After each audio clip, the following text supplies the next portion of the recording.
lomba public speaking di dunia. Dia menang juara 1 di dunia di tahun 2017 kalau nggak salah, 18 gitu. Namanya Darren Kay. Di situ dia membawakan sebuah penampilan yang sangat luar biasa keren, karena di situ dia membuka opening dari performanya menggunakan humor. Jadi di situ kalau teman-teman lihat, dia menggunakan celana dalam. Jadi dia bawa celana dalam, dia berdiri di atas panggung, kemudian dia memakai itu. Nah, itu kan hal yang konyol sebenarnya. Tetapi kemudian itu ada relate-nya.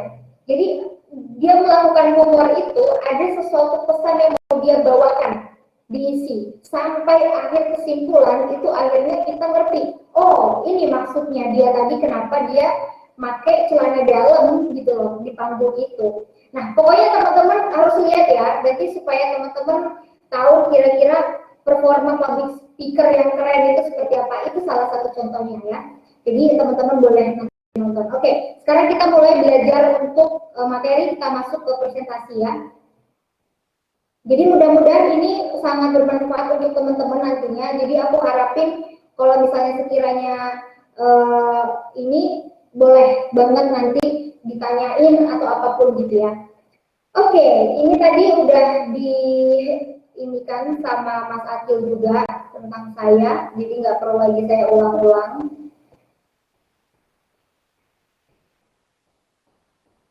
Kita langsung masuk ke oke. Nah ini teman-teman, sebelum kita mulai, boleh teman-teman nanti kenalan sama saya lagi lebih jauh, kita silaturahmi lebih jauh ya. Untuk follow Instagram aku, di situ ada namanya sama, Bella Santika juga. Terus di situ ada Talking Brief, itu adalah brand public speaking yang aku dirikan, dimana khusus untuk pelatihan-pelatihan public speaking gitu ya. Oke, kita langsung saja dengan tema kita pada hari ini, yaitu how to be good public speaker. Jadi bagaimana caranya untuk menjadi seorang public speaker yang baik, yang keren, yang menawan, yang berkesan. Nah, kita akan bahas dulu di sini.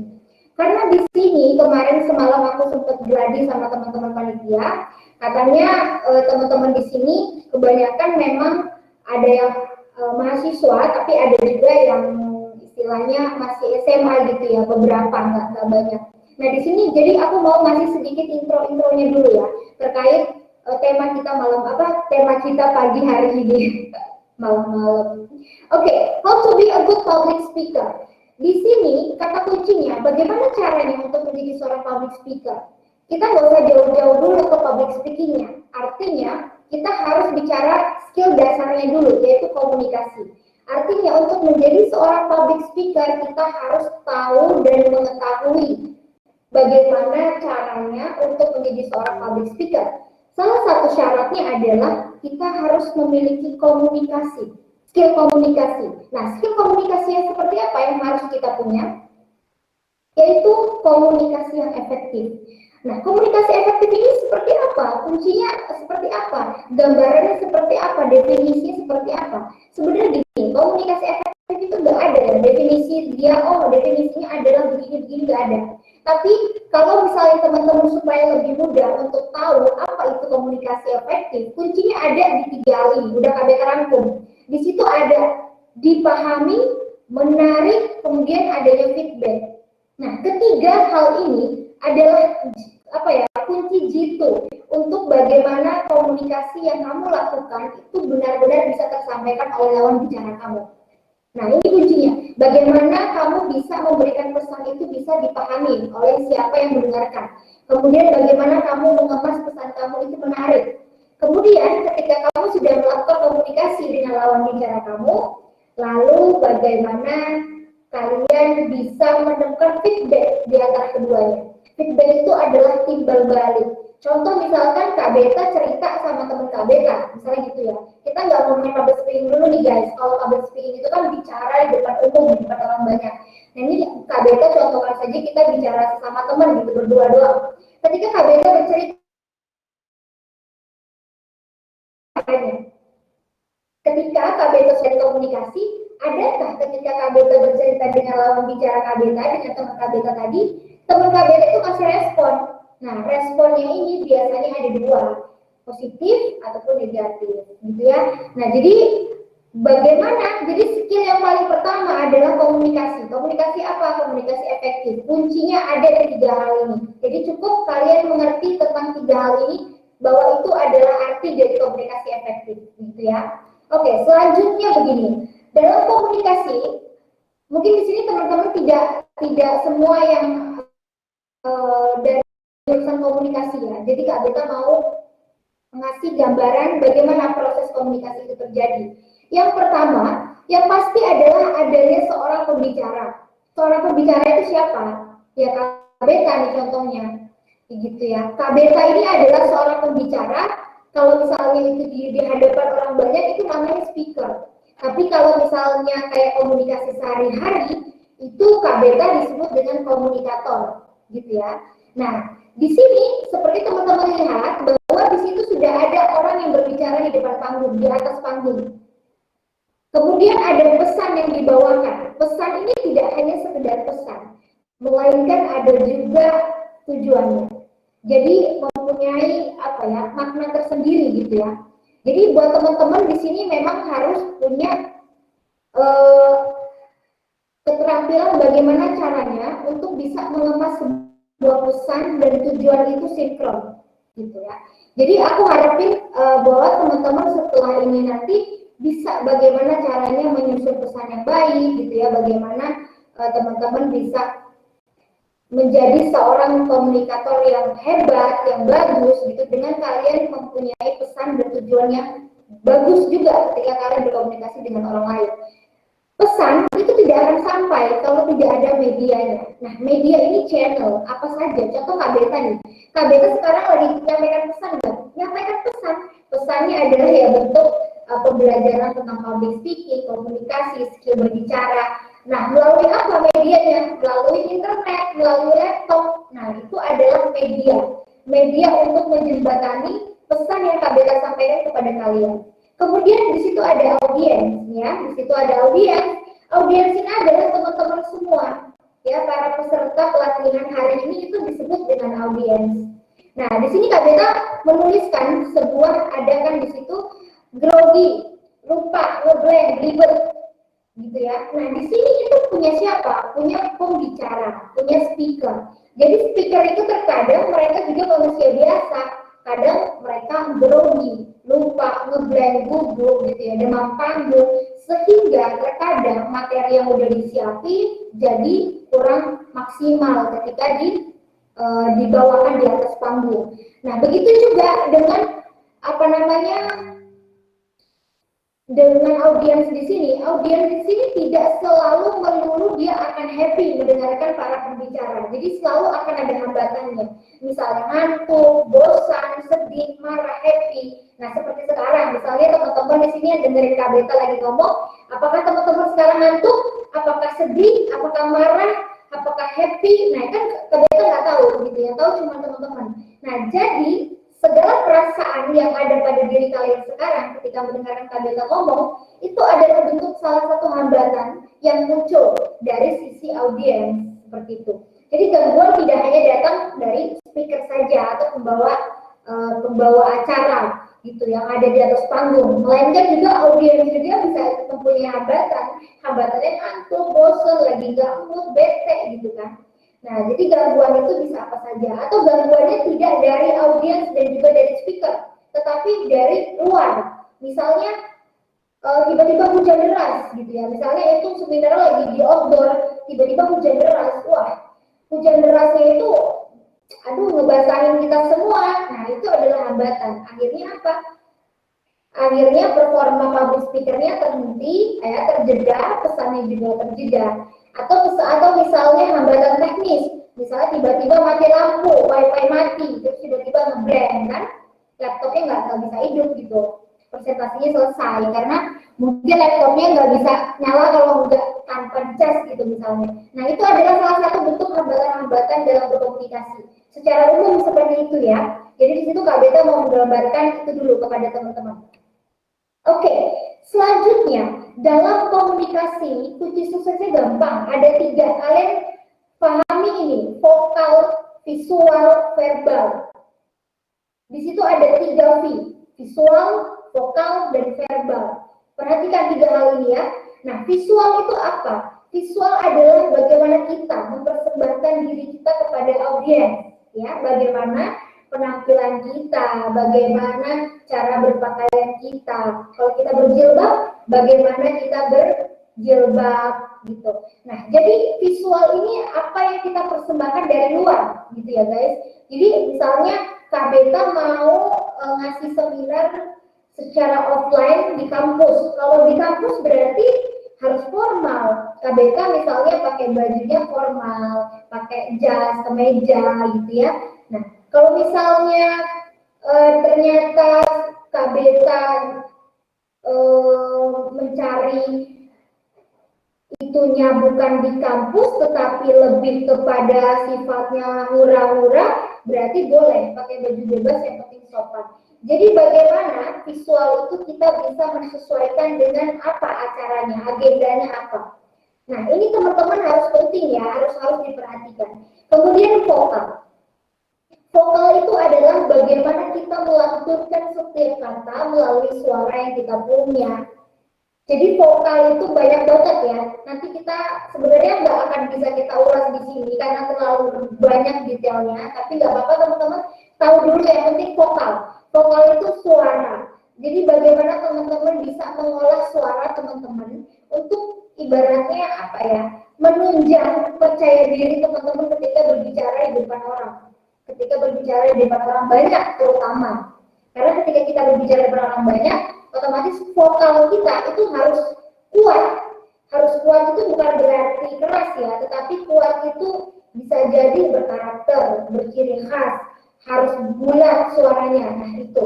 Kemudian verbal. Verbal adalah ketika kita mengucapkan kata per katanya itu nggak bertele-tele. Nah, aku yakin pasti teman-teman di sini ada yang pernah merasakan bagaimana rasanya ketika presentasi di kelas nih, misalnya itu kalian belibet, tiba-tiba lupa terus belibet. Sebenarnya kalian lihat materinya di PPT gitu ya, tapi kalian belibet ngejelasinnya gimana. Nah, itu adalah salah satu hambatan juga yang dialami banyak orang ketika mereka mau melakukan komunikasi.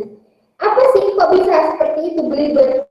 Sebenarnya cuma satu, kenapanya? Karena kurangnya kosakata. Terus gimana cara untuk menambah banyak kosakata? Yaitu dengan memperbanyak literasi. Literasi itu bisa kamu membaca buku, bisa kamu mendengarkan musik, atau menonton film, atau menonton sesuatu yang inspirasi lah begitu. Itu supaya kamu mempunyai banyak gambaran literasi dalam kepala kamu terhadap kata-kata. Sehingga ketika kamu mau menyampaikan sesuatu, itu kamu setidaknya cukup banyak gitu penyimpanan kosakata di kepala kamu. Sebenarnya orang yang belibet ya itu, karena dia pertama mungkin karena gugup, terus dia juga kurangnya kosakata, dan yang ketiga panik. Biasanya orang yang belibet itu terus panik, bingung gitu ya. Nanti kita akan bahas bagaimana menyikapi hambatan-hambatan itu ya, nanti ada di dalam slide. Oke, setelah kita membahas komunikasi teman-teman, karena hari ini adalah kita mau membahas tentang public speaker. Artinya public speaker itu erat sekali berhubungan dengan public speaking gitu ya. Public speaker itu adalah seseorang yang melakukan pekerjaannya, sedangkan public speaking itu adalah ilmunya gitu. Jadi ilmunya itu public speaking, tapi orang yang menjalankan public speaking itu adalah public speaker. Jadi kalau orang bingung public speaker sama nggak sama kayak MC, sama nggak dengan kayak presenter, sama. Semuanya itu adalah public speaker. Intinya dari public speaker itu adalah orang-orang yang berbicara di depan umum. Nah, di sini pengertiannya adalah public speaker itu seni berbicara. Kenapa dikatakan seni berbicara? Karena seni itu kan apa ya? Berarti ada sesuatu yang indah, artistik gitu ya, seni itu kan, kalau yang kita tahu. Nah, terus kenapa kok public speaking juga termasuk seni dalam bicara? Karena public speaking itu mengolah sebetulnya, mengolah sesuatu yang sudah kita punya. Jadi kita ini pada dasarnya semua orang bisa berbicara, tetapi pertanyaannya, bisa nggak orang berbicara dengan lancar?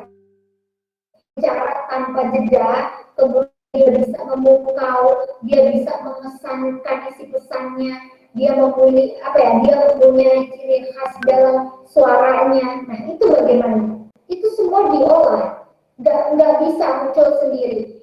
Meskipun seseorang sudah mempunyai bakat public speaking dari kecil, ya itu bakat ya, sudah dari kecil, kalau nggak diasah pun ketika dia besar itu sama aja, nggak akan tumbuh, nggak akan menjadi berkembang.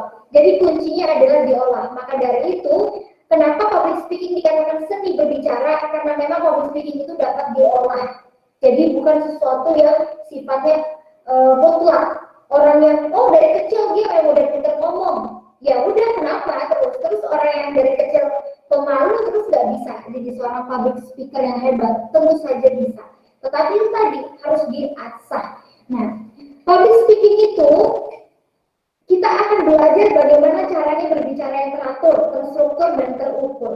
Artinya di sini semua didesain. Kita ngomong didesain sama kayak KBT sekarang. KBT sekarang kasih materi ke teman-teman, kita pelatihan public speaking, kita belajar bareng-bareng. Di sini KBT juga kasih persiapan.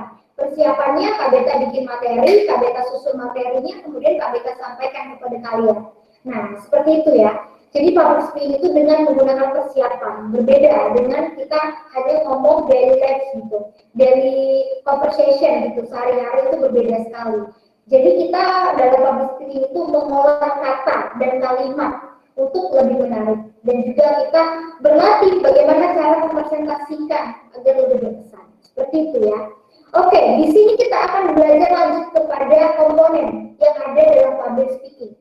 Di sini ada metode penyampaiannya, ada teknik vokal, ada bahasa tubuh, ada media atau channel dan menguasai audiens, dan kemudian feedback. Nah, teman-teman, ini gak akan KBT bahas satu persatu karena waktu kita gak akan cukup. Kalau misalnya teman-teman nanti penasaran apa aja sih komponennya ini, terus teman-teman ngerasa, aduh aku tertarik banget pengen belajar public speaking. Aduh, kok kayaknya seru ya sebenarnya. Aduh, kayaknya jadi penasaran deh pengen belajar lagi. Boleh setelah pelatihan ini teman-teman nanti kontak KBK gitu ya untuk nanyain privat kelas atau belajar bareng sama KBK juga boleh gitu. Nah, karena waktunya nggak cukup kalau KBK bahas satu persatu poinnya ini ya, karena ini banyak banget kayak contoh metode penyampaian aja, ini metodenya ada banyak gitu ya, ada 5 kalau nggak salah. Nah itu banyak, jadi mau dibahas satu persatu nggak cukup gitu, karena kita memang waktunya terbatas. Kedua, teknik vokal. Nah, teknik vokal ini juga banyak, ada banyak sekali yang harus kita kupas.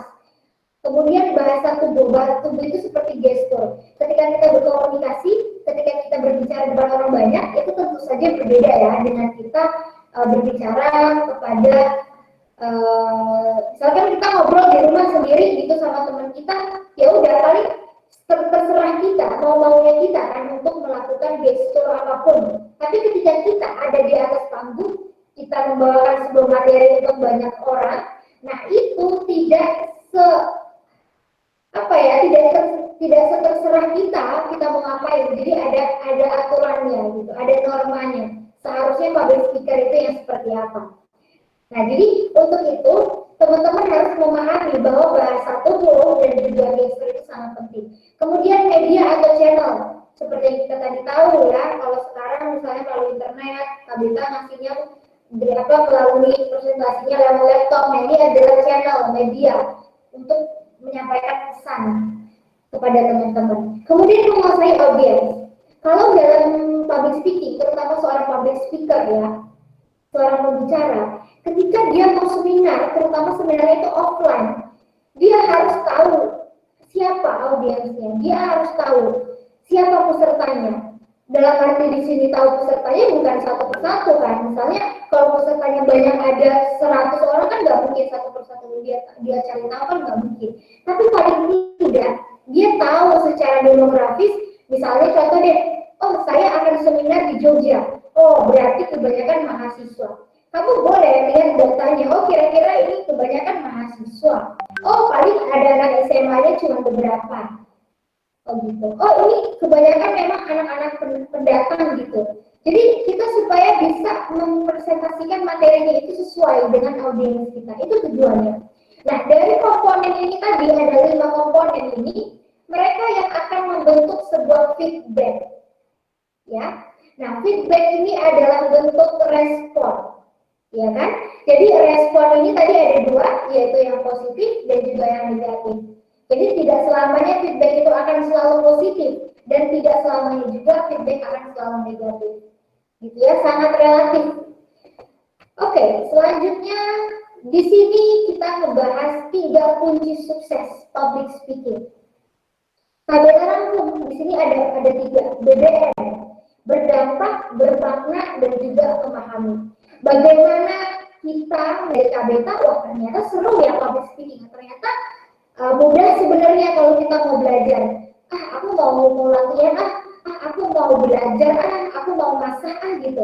Nah itu, jadi dampak itu maksudnya bagaimana pesan yang kita sampaikan bisa memberikan sebuah tindakan yang nyata bagi siapa yang mendengar. Jadi ketika teman-teman mendengarkan KBK, barangkali 1-2 orang ada gitu kan, yang setelah ini kemudian tiba-tiba, oh latihan ngomong depan kaca, gitu kan. Nah itu adalah salah satu contoh dalam arti berdampak. Kemudian bermakna. Bermakna itu adalah pesan yang kita sampaikan itu tidak ujung-ujung hanya pesan saja yang disampaikan, tetapi bagaimana caranya kita memastikan bahwa pesan yang kita sampaikan itu bermakna bagi siapa yang mendengarnya. Nah, itu tugasnya seorang public speaker itu seperti itu. Misalkan sekarang KBK menyampaikan pesan ini kepada teman-teman, bagaimana teman-teman ini merasa bahwa pesan ini penting untuk teman-teman. Nah, sekarang KBK yakinkan bahwa kepada teman-teman bahwa public speaking itu penting untuk kalian, terutama untuk mahasiswa ya. Mahasiswa itu buat KBK adalah gimana ya? Teman kuliah nih ya, kuliah itu semua buat KBK itu perjalanannya sangat sementara sekali, tetapi kesementaraan itu justru menurut KBK menjadi sebuah jembatan untuk teman-teman bisa melihat sesuatu yang ada di masa depan. Bagaimana caranya? Dengan banyak memanfaatkan peluang yang ada ketika di kampus. Contoh, di kampus ada lomba debat, ada lomba pidato, ada lomba cerdas apa ya? Oh cerdas cermat. Kalau cerdas cermat SMA ya. Lomba apa lagi ya misalnya? Lomba presenter, lomba MC misalnya. Nggak hanya di kampus deh. Misalnya dari kampus lain yang mengadakan. Nah teman-teman nggak apa-apa ikut partisipasi gitu. Latihan. Jadi public speaking itu sangat meluas sekali. Kalian mau jadi apapun itu bisa. Asal kalian itu mempunyai basic dasar dari public speaking, kemudian kalian latihan sampai kalian menengah, advance, gitu ya. Tingkatnya sampai advance, kemudian nanti kita nggak tahu setelah kalian lulus, kalian bekerja, apakah kalian menjadi seorang ahli dari public speaking kan nggak tahu. Nah maka dari itu, bagaimana pesan itu bisa disampaikan untuk bermakna bagi siapa yang mendengarnya. Nah mudah-mudahan pesan yang KBK sampaikan hari ini itu bisa bermakna buat teman-teman semua ya. Kemudian yang ketiga adalah memahami. Memahami di sini adalah bagaimana seorang public speaker dapat memahamkan kepada audiensnya terhadap pesan yang disampaikan. Jadi tugas besarnya seorang public speaker adalah bagaimana sebagian besar dari audiensnya, contoh audiensnya 100, bagaimana 80 orang paling tidak minimal 80 orang itu bisa mengerti maksud paham dengan pesan yang disampaikan oleh public speakernya atau seorang pembicaranya. Itu adalah tugasnya seorang public speaker. Jadi bagaimana kita bisa mengemas suatu pesan itu supaya tersampaikan dengan baik. Nah, kalau bagaimana caranya supaya mereka memahami itu sebetulnya ada teknik penyampaian. Tapi lagi-lagi kita gak akan mungkin kupas itu karena terlalu banyak banget. Tapi pada dasarnya seperti itu. Teman-teman harus tahu dulu ini, gitu ya. Jadi ini ya 3 kunci sukses dalam berpakaian. Tanamkan. Maaf Kak Beta, Ya, izin masuk. Apakah slide-nya terhenti ya? enggak, gimana? Ini di layar masih slide 1 Kak. Sumpah? Iya, Oh, oke, sebentar. Kok bisa ya? Dari tadi kok? sepertinya iya Kak. Ya Tuhan, nggak ada yang ngomong. Oke, sebentar ya. Jadi dari tadi nggak lihat dong ini kalian.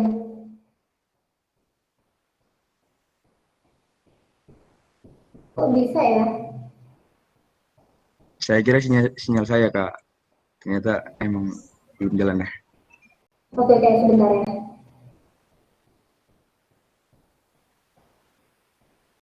Oke, sekarang udah keluar ya? Udah keluar ya? Udah nggak ada?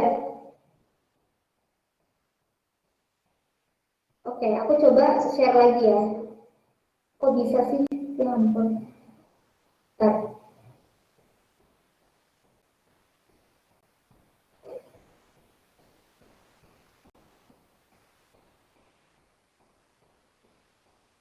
Hmm. Ini udah kelihatan belum, Akil? Mantap, udah nambah, Kak. Oke. Sudah.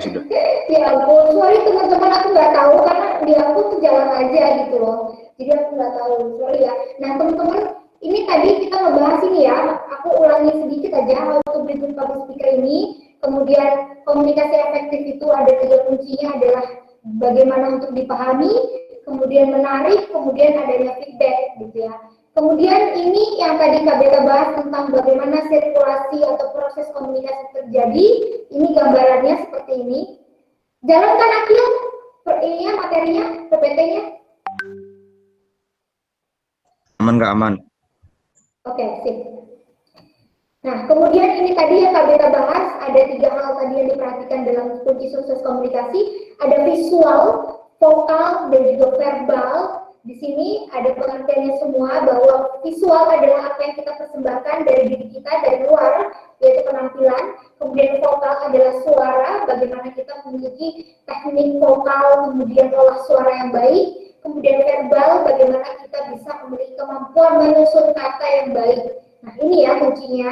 Kemudian public speaking tadi yang kita bahas, seni dalam berbicara tadi. Lalu ini komponen dalam berpublic speaking misalnya ada 5. Ada metode penyampaian, ada teknik vokal, bahasa tubuh, media, dan juga menguasai audiens. Nah, Maaf, yang Kak. kelima ini penting sekali. Gimana? Nggak jalan lagi. Nggak jalan lagi? Ya, masih menggunakan komunikasi efektif. Komunikasi efektif, kok bisa sih? Coba teman-teman yang lainnya ngomong, kira-kira ini aku um, lambat nggak di kalian gitu? Maksudnya apakah takutnya bermasalah cuma di Mas Akil atau teman-teman yang lain coba? Erli, Iya, mungkin sama. apakah PPT aku jalan atau enggak ya? Enggak jalan, Kak. Enggak jalan. Iya, masih menggunakan komunikasi efektif. Ini jalan nggak? Ini jalan nggak? Nggak jalan, Kak. Kok bisa ya nggak jalan ya?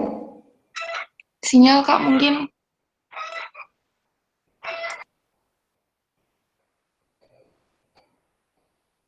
Oke, sebentar. Wah iya. Padahal sinyal aku bagus-bagus aja sih. Suara aku jelas nggak guys? Jelas Jelas banget, Kak. suaranya jelas.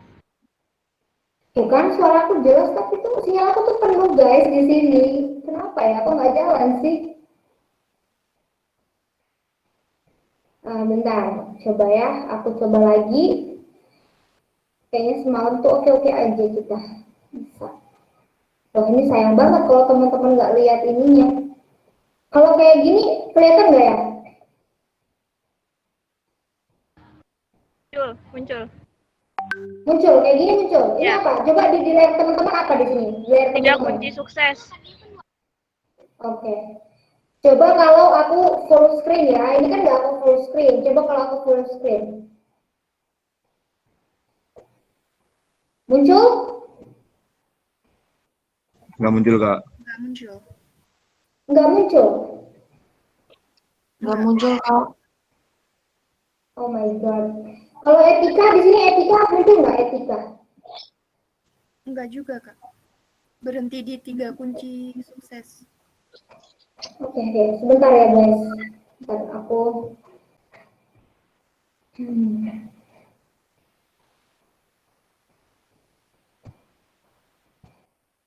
Bentar ya Mas Akil, tunggu sebentar 5 menit. Coba. Siap, Mbak. Nggak Baik. apa-apa, Mbak.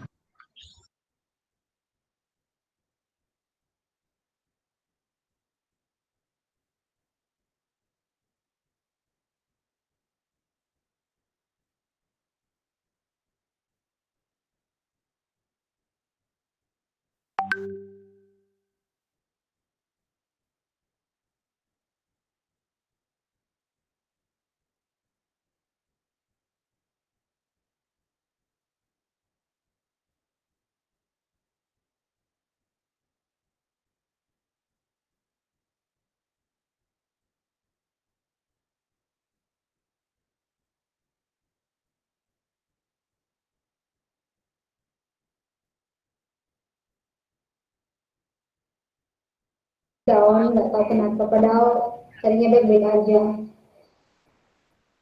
Sip. Aman ya? Ya, oke. Maaf ya teman-teman semuanya, nunggu lama. Ya. Saya nanti di-share sama Akil bentar. Ya, kita tunggu Mas Akilnya dulu ya.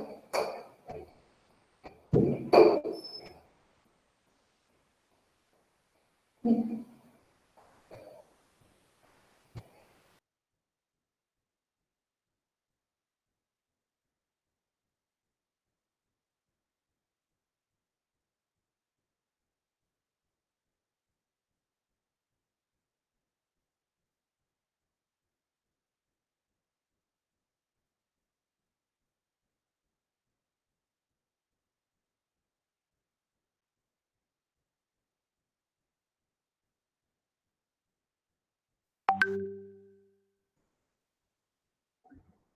Udah muncul belum Mbak?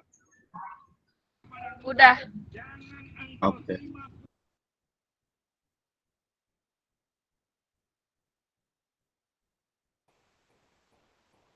Kamu udah ini share screen. Ya.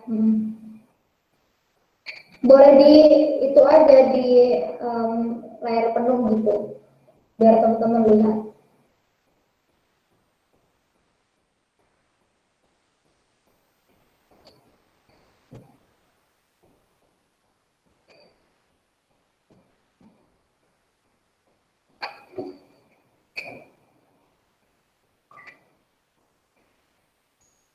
Dari slide berapa Mbak? Dari ini kamu udah share screen. Udah muncul belum ya? Oke. Yang ini udah. Coba kalau full. Udah muncul. Udah. Udah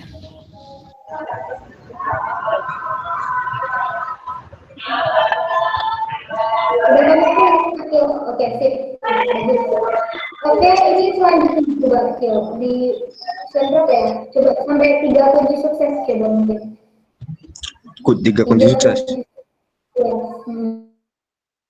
Ini. Oh, enggak, ini yang pertama kan? Ini. Nah, terus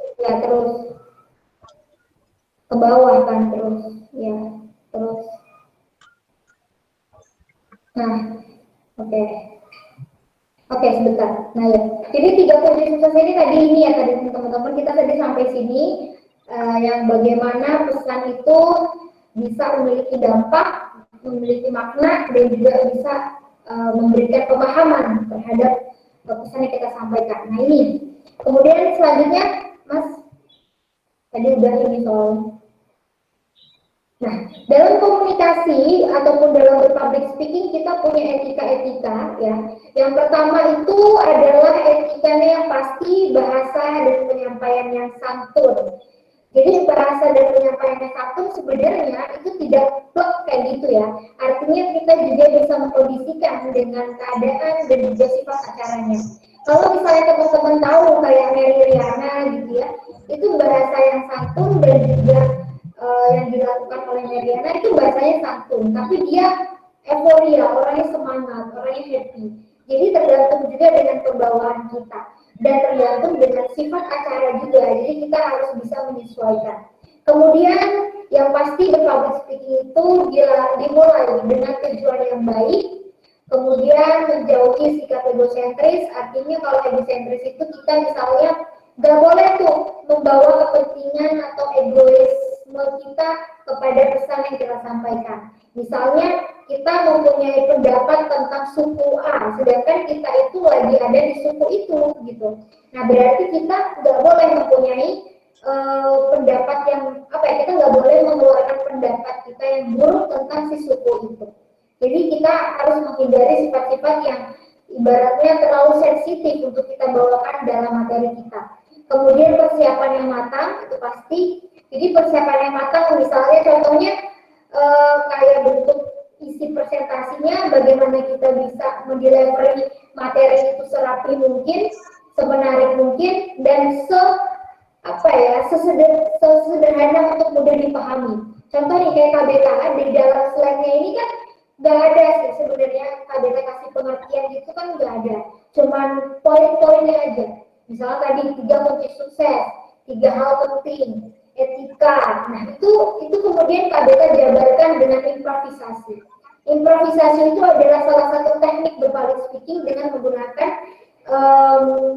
impromptu. Impromptu itu sesuatu yang mendadak, bukan mendadak juga ya, tapi sesuatu yang benar-benar dia melakukan improvisasinya itu tidak dilihat dari materi yang ada di PPT, tapi dia langsung keluar gitu improvisasi. Tapi sebenarnya untuk membuat mungkin untuk melakukan improvisasi agak lebih sulit gitu. Maka dari itu persiapan yang matang dan teman-teman bisa juga untuk mencatat kira-kira poin pentingnya apa. Lalu utamakan kejujuran. Dalam public speaking yang paling penting adalah utamakan kejujuran. Jadi kalau misalkan kalian bilang pengalaman kalian ini, pengalaman kalian tentang A, B, ya udah berarti itu fakta bahwa kalian itu memang pernah mengalami itu, bahwa kalian misalnya pernah mengikuti itu, berarti kalian mengatakan sebuah kejujuran. Atau misalnya informasi lain yang mau kalian masukkan dalam presentasi kalian, dalam materi kalian, atau kalian mau berbicara di depan umum, itu juga harus berdasarkan fakta yang benar. Kemudian strategi yang terakhir itu adalah menghindari plagiarisme. Bagaimana maksudnya menghindari plagiarisme dalam public speaking? Kalian kalau memperhatikan para pembicara itu ketika membuka sebuah opening atau misalnya menutup sebuah presentasi atau menutup sebuah performa dari mereka, biasanya mereka menutup dengan kutipan kata-kata misalnya gitu ya. Tetapi juga mereka pasti menyebutkan itu kata-katanya siapa. Contoh misalkan dia nyebutin Bill Gates mengatakan bahwa bla bla bla bla. Nah, berarti kita itu harus mengatakan sumber dari quotes-nya kita itu, kosakata atau mungkin kata-kata yang kita bawa dalam presentasi kita itu punya siapa. Nah, itu kita harus kasih tahu identitasnya itu punya siapa. Oh, punya Bill Gates. Oh, punya yang lain. Oh, punya si A. Oh, punya si B. Jadi kita tahu. Jadi jangan mengaku-ngaku bahwa itu kosakata atau kata-kata yang kita buat sendiri, gitu ya. Nah, ini maksudnya dalam public speaking untuk mengenai plagiarisme ya. Oke, selanjutnya Mas. Nah, teman-teman, dalam public speaking ketika saya mengajar sudah kurang lebih khusus untuk privat ya, udah dari lama banget. Selalu banyak yang dikeluhkan oleh orang-orang itu adalah tentang hambatan yang sering dialaminya itu 2 hal ini. Teman-teman bisa lihat di situ ada demam panggung, kemudian juga ngeblank. Demam panggung ini tadi yang di depan-depan tadi sudah ada aku selenting bahas, kayak misalnya grogi, gugup, kemudian apalagi ya, panas dingin, macam-macam ya. Terkadang orang itu gejala-gejalanya beda-beda gitu. Ada yang langsung demam langsung kayak panas dingin, grogi, keringetan gitu-gitu. Deg-degan jantungnya, dadanya gitu ya, beda-beda. Nah, intinya pada dasarnya adalah demam panggung. Di situ KBT nyisipin, kalau dari kamus American Psychological Association, dia itu demam panggung cenderung adalah seperti rasa cemas. Jadi ada rasa cemas, ada rasa takut terhadap yang dia lakukan. Jadi dia itu kayak, aduh bisa kayak ini aku, aduh itu orangnya udah rame yang ngeliatin aku, aduh yang udah datang udah rame, aduh yang ini udah ngeliatin aku semua. Jadi selalu cemas, ada kecemasan itu. Padahal sebenarnya kita itu bisa loh mengontrol rasa itu sebenarnya. Meskipun pada dasarnya kita tetap aja bakal ada rasa-rasa sedikit-sedikit itu kayak gitu ada. Tapi yang maksudnya kalau kita kontrol itu adalah penguasaan diri kita. Bagaimana supaya kita tidak terbawa energi negatif gitu. Jadi rasa cemas yang kayak khawatir, aduh aku dilihatin orang banyak lagi nih, aduh aku jadi grogi. Nah, rasanya kayak gitu wajar sebenarnya. Tapi itu tugas kita untuk mengontrol rasa itu untuk menjadi sebuah energi positif. Bayangkan, bukan ke energi negatif.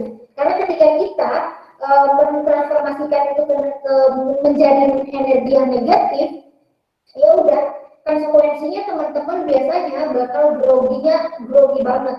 bisa nge-blend. Nah ini, karena dari demam panggung tadi, itu dia bisa nge-blend. Jadi nge-blend itu apa sih? Nge-blend itu sebenarnya kayak brain fog. Kalau teman-teman tahu brain fog itu apa? Brain fog itu istilahnya apa ya? Kita tiba-tiba lupa gitu loh, kita mau ngomongin apa. Pernah nggak teman-teman ngerasain kayak gitu? Pasti pernah ya. Aku yakin semua di sini teman-teman pernah ngerasain ini. Nah, dengan kita lupa apa yang mau kita sampaikan, padahal kita itu tadinya tahu loh, kita tuh mau menyampaikan apa, gitu kan? Tapi kok bisa lupa? Itu karena apa? Biasanya itu tuh kita bingung, kita nggak fokus, kita kalah gitu. Keadaan fokus kita itu kalah dengan rasa cemas kita tadi. Makanya yang mendominasi akhirnya adalah rasa cemas itu tadi. Maka dari itu yang tadi Kak Beta bilang bahwa ketika ada rasa cemas itu wajar. Tapi bagaimana caranya kita mengontrol diri kita untuk mentransformasikan rasa cemas itu tadi kepada energi yang cukup positif. Misalnya caranya apa? Nanti kita bahas ya. Bagaimana sih cara kita untuk menyikapi dari hambatan-hambatan demam panggung dan juga nge-blend ini. Oke, next Mas.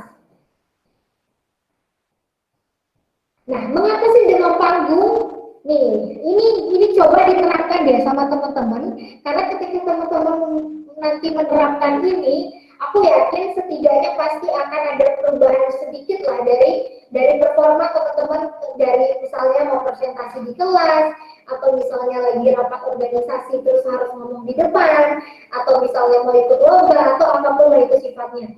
Nah, yang pertama, 3 kali persiapan dan latihan.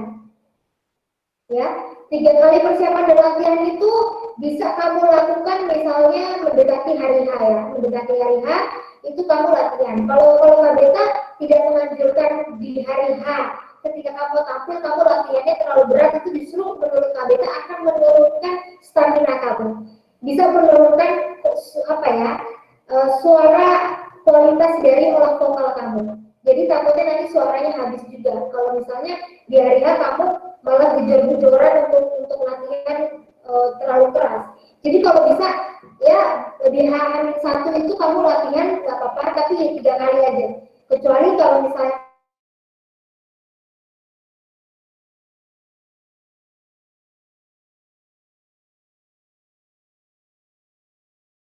yang Kak bilang bagaimana kita bisa mengubah, mentransformasikan rasa cemas tadi, itu kan rasa negatif ya, kemudian kita transformasikan ke energi-energi yang positif. Nah, afirmasi diri itu termasuk bagaimana kita bisa menanam rasa percaya terhadap diri kita bahwa kita bisa melewati ini gitu. Dan itu penting sekali untuk kita semua bisa melakukannya ketika kita berada di atas panggung. Kemudian posisi tubuh yang rileks. Jadi ketika kalian gugup, tiba-tiba gemeter ya kan, kaki gemeter, itu kan di luar kendali teman-teman ya, rasa dari akibat demam panggung itu sebenarnya yang timbul itu nggak bisa kamu kontrol sebenarnya, nggak bisa kita kendalikan. Jadi dia tiba-tiba misalnya bergetar, jantung deg-degan sendiri kayak gitu. Nah itu kamu coba untuk tarik nafas. Nah itu nanti ada di sini kan 5 kali pernapasan. Nah berarti kamu nafas. Kalau misalnya terlalu 5 kali terlalu banyak, 3 kali juga nggak apa-apa. 5 kali pernapasan, terus kamu ibaratnya rilekskan diri kamu, kemudian kamu lanjut lagi ngomong. Kemudian penyesuaian diri ini bagaimana kamu bisa mempunyai keterampilan untuk peka terhadap sesuatu yang akan kamu hadapi. Jadi kalau misalnya kamu nanti mau ada penyampaian sambutan dan kamu di situ hadir dan kamu harus menyampaikan sambutan dalam organisasi yang cukup besar misalnya gitu ya, berarti kamu tuh harus tahu kira-kira panggungnya itu mau seperti apa, kira-kira ruangannya itu sebesar apa, itu kamu harus tahu. Supaya apa? Supaya kamu bisa menyesuaikan performa kamu, misalnya dari suara, dari penampilan. Kemudian kamu datang juga, jangan telat, jangan sampai mepet 5 menit baru kamu datang. Kalau Kak Beta, kalau misalnya lagi diundang atau misalnya lagi ngapa-ngapain gitu ya, itu pasti 30 menit ya, 30 menit sebelum acara dimulai itu Kak Beta udah datang. Supaya apa? Supaya kita punya banyak persiapan, supaya kita juga bisa melihat, memantau sekitar dari tempat acara itu kira-kira kondisinya gimana. Jadi kita tuh nggak kaget, kita tuh nggak tergesa-gesa ketika kita mau melakukan aksi kita untuk nanti berbicara di depan mereka gitu. Jadi ini penting banget. Kemudian pemanasan. Nah, itu dia. Jadi dengan kita 30 menit tadi datang, itulah fungsinya salah satunya untuk menggunakan pemanasan ini. Pemanasan ini bukan kita manasin air di panci ya teman-teman, tapi pemanasan ini kita melakukan gerak tubuh.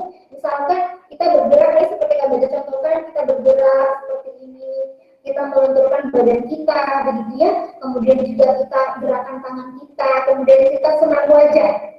Senam wajah, teman-teman bisa lihat wajah KBK, senam wajah itu harus semangat, harus bergerak, menggerakkan semua elemen yang ada di muka kamu. Meskipun jelek kayak mau gimana juga nggak apa-apa, karena itu supaya nanti ketika kamu ngomong itu nggak belibet, supaya nanti kamu ketika ngomong rahang dari dagu kamu ke mana ya, ke daerah pipi itu nggak kaku, sehingga nanti lentur kalau kamu ngomong itu sepertinya itu tidak ada batasan gitu.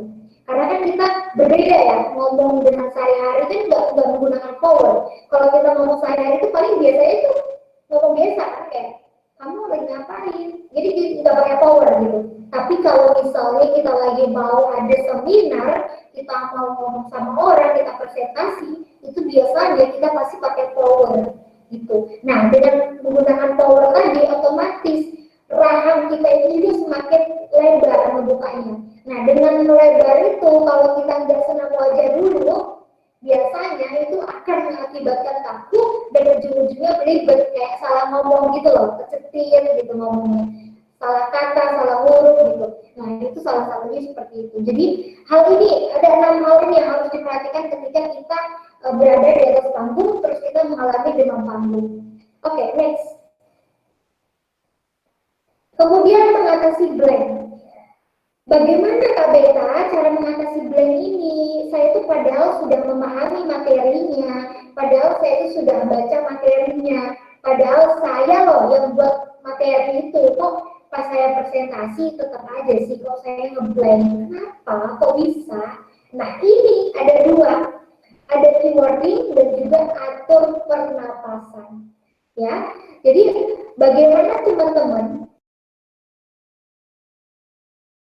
Nah, jadi bagaimana kalian harus memahami dari isi presentasi atau pesan yang mau kalian sampaikan.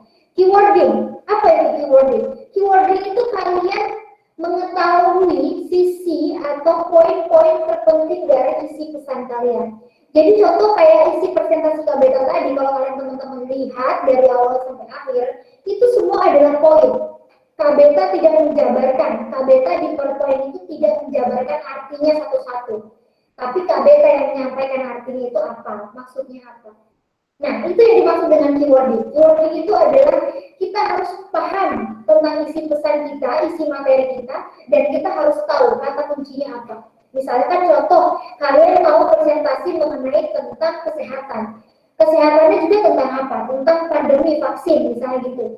Berarti kalian harus tahu subtopiknya yang mau kalian bahas itu apa, supaya kalau kalian tiba-tiba ngeblank, kalian tuh ingat subtopiknya tadi apa, poinnya itu apa, garis besarnya apa. Kalau kalian ingat garis besarnya, setidaknya tidak terlalu memalukan untuk teman-teman dan ketika kalian berada di hadapan banyak orang, sehingga kalian itu masih bisa melanjutkan ngomong meskipun sebenarnya isinya jadi berbeda dengan isi di materi kalian yang sebenarnya. Tapi nggak apa-apa, daripada kalian sama sekali ngeblank, terus karena kalian menghafal semuanya dihafal, terus tiba-tiba ngeblank, otomatis kalian itu nggak bisa melanjutin lagi. Karena apa?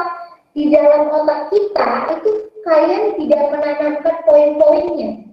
Maka dari itu penting sekali untuk memahami kunci dari isi pesan yang mau kita sampaikan, ya. Kemudian atur pernapasan.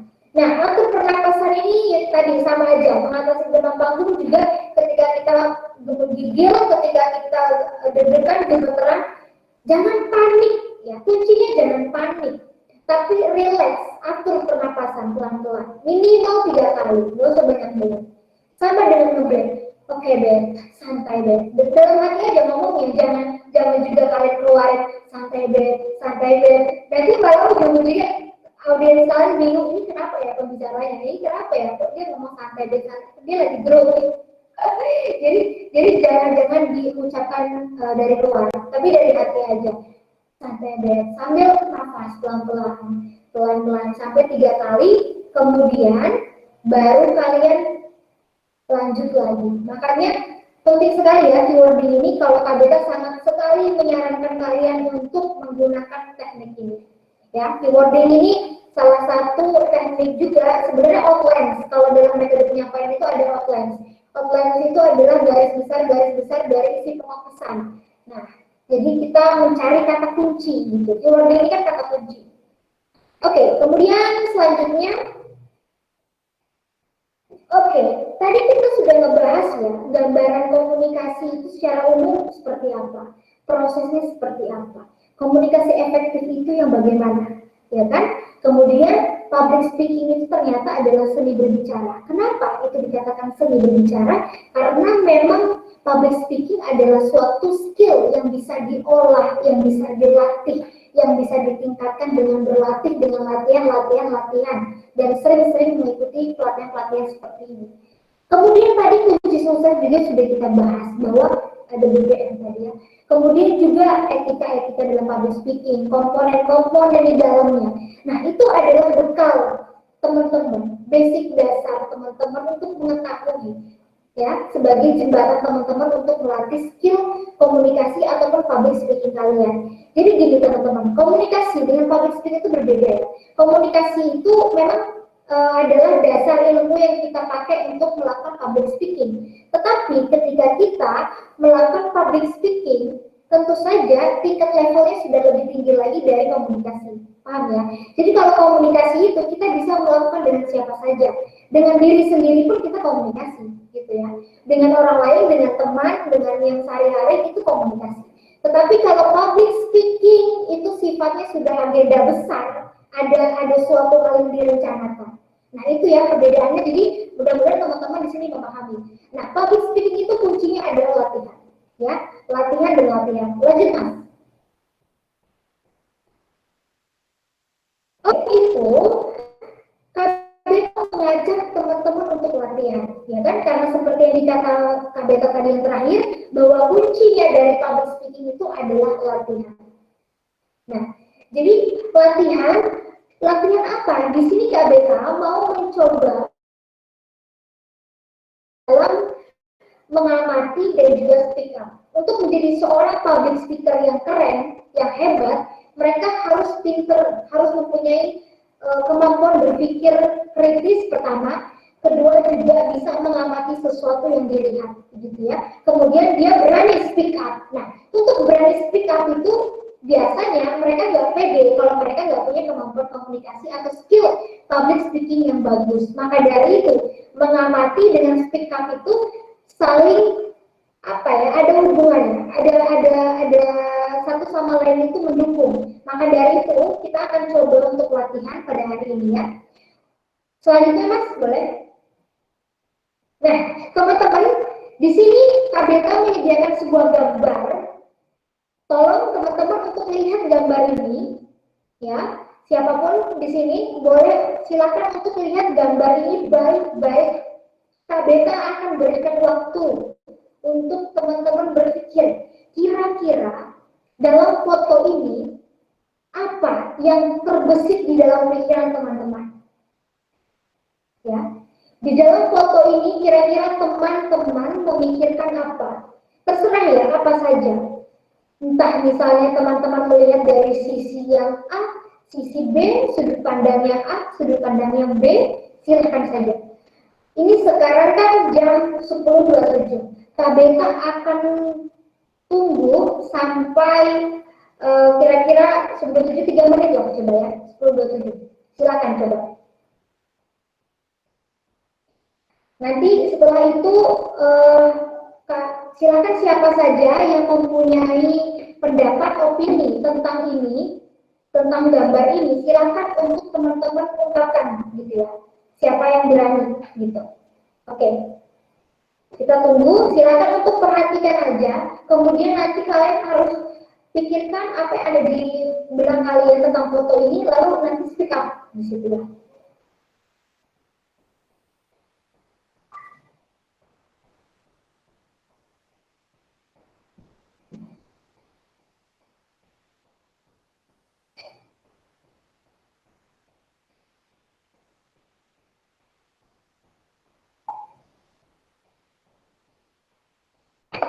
Silakan Rizky, gimana? Mungkin ya, kalau dalam pendapat saya, mungkin dalam psikologi itu ada yang namanya suatu identitas sosial. Apa itu identitas sosial? Identitas sosial adalah identitas yang ditampakkan berbeda dalam suatu kelompok satu, kelompok dengan kelompok yang lain. Jadi misal nih, kita di kelompok A, kita memiliki identitas bahwa kita adalah seorang yang pemalu. Tapi bisa jadi ketika kita di kelompok B, kita memiliki identitas yang berbeda, yaitu bisa jadi seorang yang suka ngelucu atau suka debat atau yang lainnya gitu. Jadi digambarkan kan di situ ada yang wajah pertama itu senang, wajah yang kedua murung. Nah, itu berarti ada suatu identitas sosial yang berbeda. Kenapa sih identitas sosial ini berbeda? Identitas sosial berbeda karena salah satu faktornya adalah dia melihat suatu gambaran dari respon eksternal dari luar. Jadi ketika respon eksternal itu mendukung dia untuk menunjukkan identitasnya yang baik, dia akan menunjukkan itu. Tapi ketika respon yang didapatkan tidak sesuai dengan ekspektasi yang ia harapkan, pasti juga identitasnya berbeda gitu. Mungkin itu, Kak. Oke, terima kasih. Tadi namanya siapa? Muhammad Rizky. Oke, Muhammad Rizky, kamu mahasiswa atau gimana? Mahasiswa? Mahasiswa. Mahasiswa di mana? Di UIN Sunan Kalijaga, Yogyakarta. Oh, UIN Jogja, oke. Baik, kamu bagus sekali untuk memberikan pendapat dan kamu sudah berani untuk speak up dan keren banget, saya apresiasi dengan keberanian kamu dan kamu adalah orang pertama yang berani ya untuk speak up. Dan menurut saya, apapun teman-teman, apapun yang kalian ucapkan, apapun yang teman-teman sampaikan kepada kita semua di sini, itu tidak akan ada saya benarkan atau akan saya salahkan. Itu nanti kita akan bahas setelah ini. Jadi saya mau melihat keberanian teman-teman untuk speak up dulu. Apa yang kira-kira terbesit di pikiran teman-teman dengan melihat sebuah foto ini? Baik, saya butuh 2 orang lagi. Coba silakan, siapa yang berani? Boleh? Ada yang lain mungkin perempuan? Ayo, nanti kita udah lanjut-lanjut nih kalau nggak ada yang mau berani.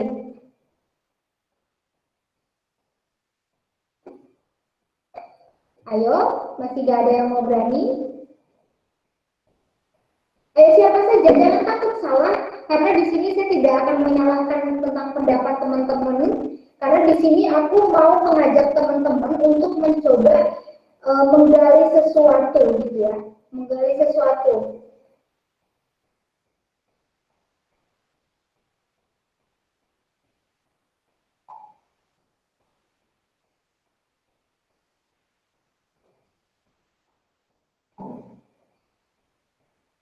Rani Melisa mungkin? Rani Melisa atau Putri Rahmadani atau siapa ini?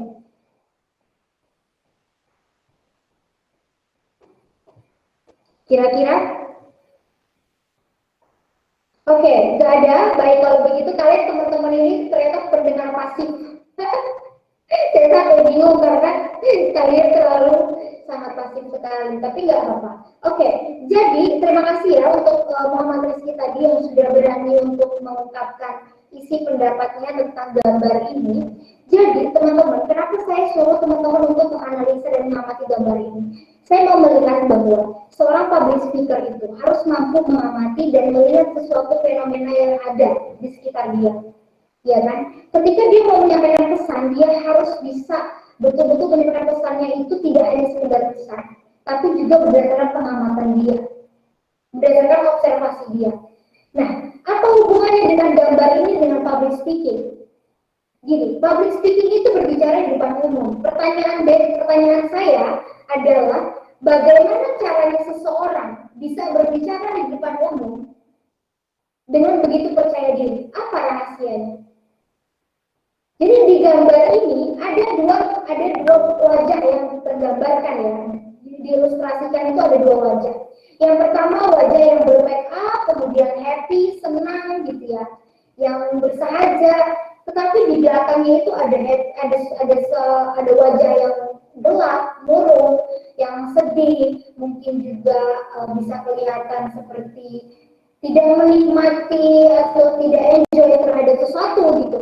Nah, kemudian apakah keadaan ini itu juga dirasakan oleh kita semua? Saya yakin pasti 99% kita pasti pernah merasakan ini semua gitu.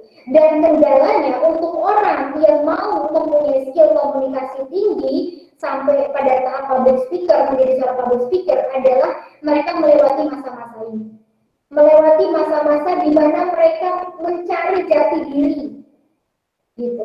Jadi identitas sosial yang disebut oleh Rizky tadi benar bahwa identitas sosial yang kita tampilkan di waktu yang sekarang terkadang itu masih belum jati diri kita. Oke, coba Mas, selanjutnya Mas. Kita next. Nah, berkaitan dengan gambar yang tadi, ada dua hal yang penting sebetulnya untuk menunjang performa kita saat menjadi seorang public speaker. Yang pertama adalah pembentukan karakter. Pembentukan karakter itu adalah, apa sih karakter itu sebenarnya? Mungkin teman-teman udah nggak asing ya dengan karakter. Tapi karakter itu adalah value yang ada pada diri teman-teman. Coba deh, teman-teman gali, kira-kira value apa yang ada pada diri teman-teman? Aku akan kasih sedikit gambaran. Kemudian memahami konsep diri. Untuk memahami konsep diri, ini tidak mudah sebenarnya, tetapi sangat wajib untuk teman-teman lakukan. Sebetulnya tidak hanya ketika kita mau menjadi seorang public speaker ya, untuk kita kemudian baru melakukan pembentukan karakter dan juga memahami konsep diri, tidak. Tetapi ketika kita mau menjadi seorang public speaker itu penting sekali.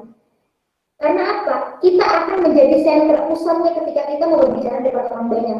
Kita akan diperhatikan oleh banyak orang. Maka dari itu, sebelum kita mengeluarkan banyak energi untuk orang lain, kita harus perhatian dulu sama diri kita. Jadi kita harus benar-benar memahami konsep diri kita itu apa. Ya. Nah, lanjut Mas. Kemudian dari konsep diri tadi, di sini ada tiga hal ya. Ada tiga hal yang benar-benar bisa teman-teman gali. Boleh ya, teman-teman catat ini, tiga hal ini, kemudian nanti teman-teman browsing aja kira-kira apa ya yang dimaksud dengan tiga hal ini. Tiga hal ini sebenarnya sangat penting sekali untuk teman-teman miliki, untuk teman-teman pahami, untuk teman-teman bisa mengerti tentang diri teman-teman, sehingga nanti teman-teman bisa meningkatkan kualitas skill yang teman-teman punya. Apapun itu skillnya. Mungkin teman-teman tidak suka di komunikasi, tidak suka berbicara depan umum, atau mungkin memang tidak tertarik, ya. Mungkin tertariknya lain gitu, bisa juga. Karena apapun skillnya, kuncinya itu sebetulnya ada di dalam konsep diri tadi dan pembentukan karakter. Kalau karakter itu sebetulnya untuk menunjang teman-teman supaya teman-teman itu bisa mempunyai ciri khas. Gitu. Jadi ketika teman-teman mau tampil di depan, itu kalau bisa teman-teman tampil dengan ciri khasnya teman-teman.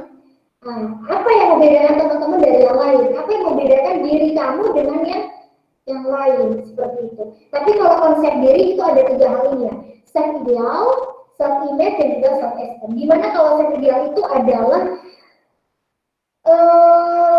kayak ibaratnya impian. Teman-teman pasti punya impian. Gitu ya, harapan, visi, idaman itu self ideal. Kemudian kalau misalnya bentuknya self image itu seperti citra diri. Bagaimana teman-teman bisa membentuk citra diri teman-teman? Menurut teman-teman penting nggak self image ini untuk kita? Penting banget, meskipun kalian masih mahasiswa. Buat KBK penting. Karena KBK udah ngebentuk self image itu sebenarnya sudah dari SMP malah. Gitu. Bayangin ya, udah dari belia banget, dari kecil banget. Nah, karena apa? Kalau semakin dini kita cepat untuk membentuk self image, maka kita akan dengan mudah untuk mengaktifkan bakat-bakat yang kita punya, yang kita pendam. Jadi kalau ada orang yang selalu mengeluh dengan kata, aduh aku ini nggak punya skill, aduh aku bisa apa ya, aduh aku harus mau ngapain ya, aku potensinya apa, aku nggak punya apa-apa, aku ini nggak bisa apa-apa, itu bohong, itu nggak mungkin, semua orang tuh punya, gitu, cuma dia nggak tahu, makanya itu tadi harus digali. Kemudian ada self esteem itu adalah jati diri ya, jati diri di mana teman-teman bisa menggali. Jadi melalui proses pencarian selama teman-teman tumbuh berkembang gitu ya, dari remaja, dari anak remaja sampai dewasa. Maka dari itu gunakan semua peluang yang ada di kampus, di organisasi. Misalnya seperti sekarang ada organisasi ini, YPI Jawa Tengah ini, berarti gunakanlah segala macam peluang di organisasi ini untuk teman-teman ikuti sebagai jalan menuju kalian bisa mengembangkan jati diri kalian, mencari jati diri kalian gitu. Selanjutnya, nah ini jadi aku mau kasih closing statement dari semua yang mau kita bahas hari ini adalah materi yang Kak Beta tadi kasih ya, di materi tentang apa itu komunikasi efektif, public speaking itu seperti apa,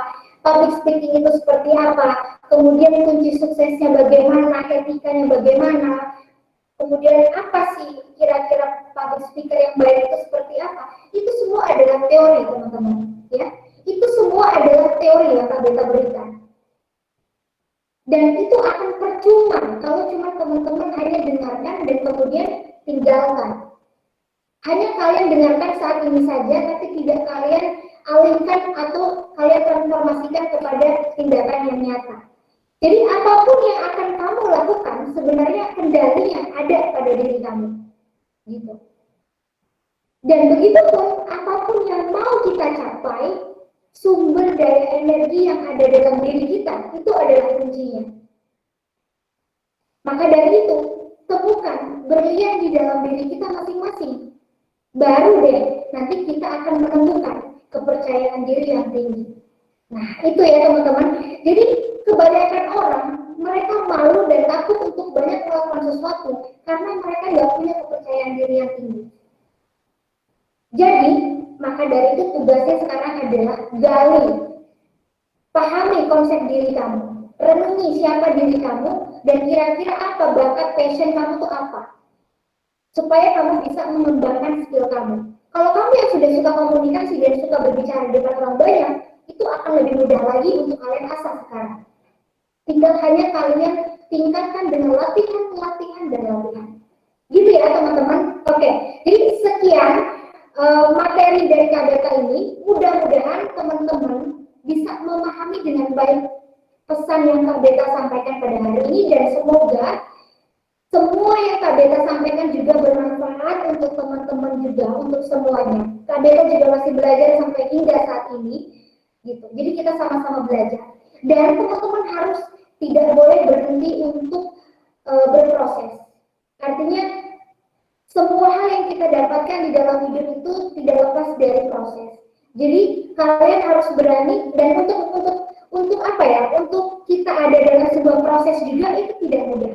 Untuk ada dalam sebuah proses kita harus melakukan tindakan yang nyata. Ada keputusan yang kita ambil. Contoh setelah ini, misalnya teman-teman, aduh, aku udah ini mau kembali skillku berbicara, oke. Aku ingat minggu kemarin ada lomba, aku pengen ikut lomba pidato misalnya gitu. Nah, berarti kalian sudah mempraktikkan teori tadi ke tindakan yang nyata, karena semuanya akan sia-sia kalau tidak dipraktikkan di kehidupan yang nyata. Begitu ya teman-teman ya. Thank you. Terima kasih. Wah, terima kasih Kak Beta. Teman-teman, kita jadi tahu nih caranya jadi good public speaker yang sebenarnya ya Kak. Oke, Ya, mungkin betul. langsung masuk ke sesi selanjutnya, yaitu sesi tanya jawab.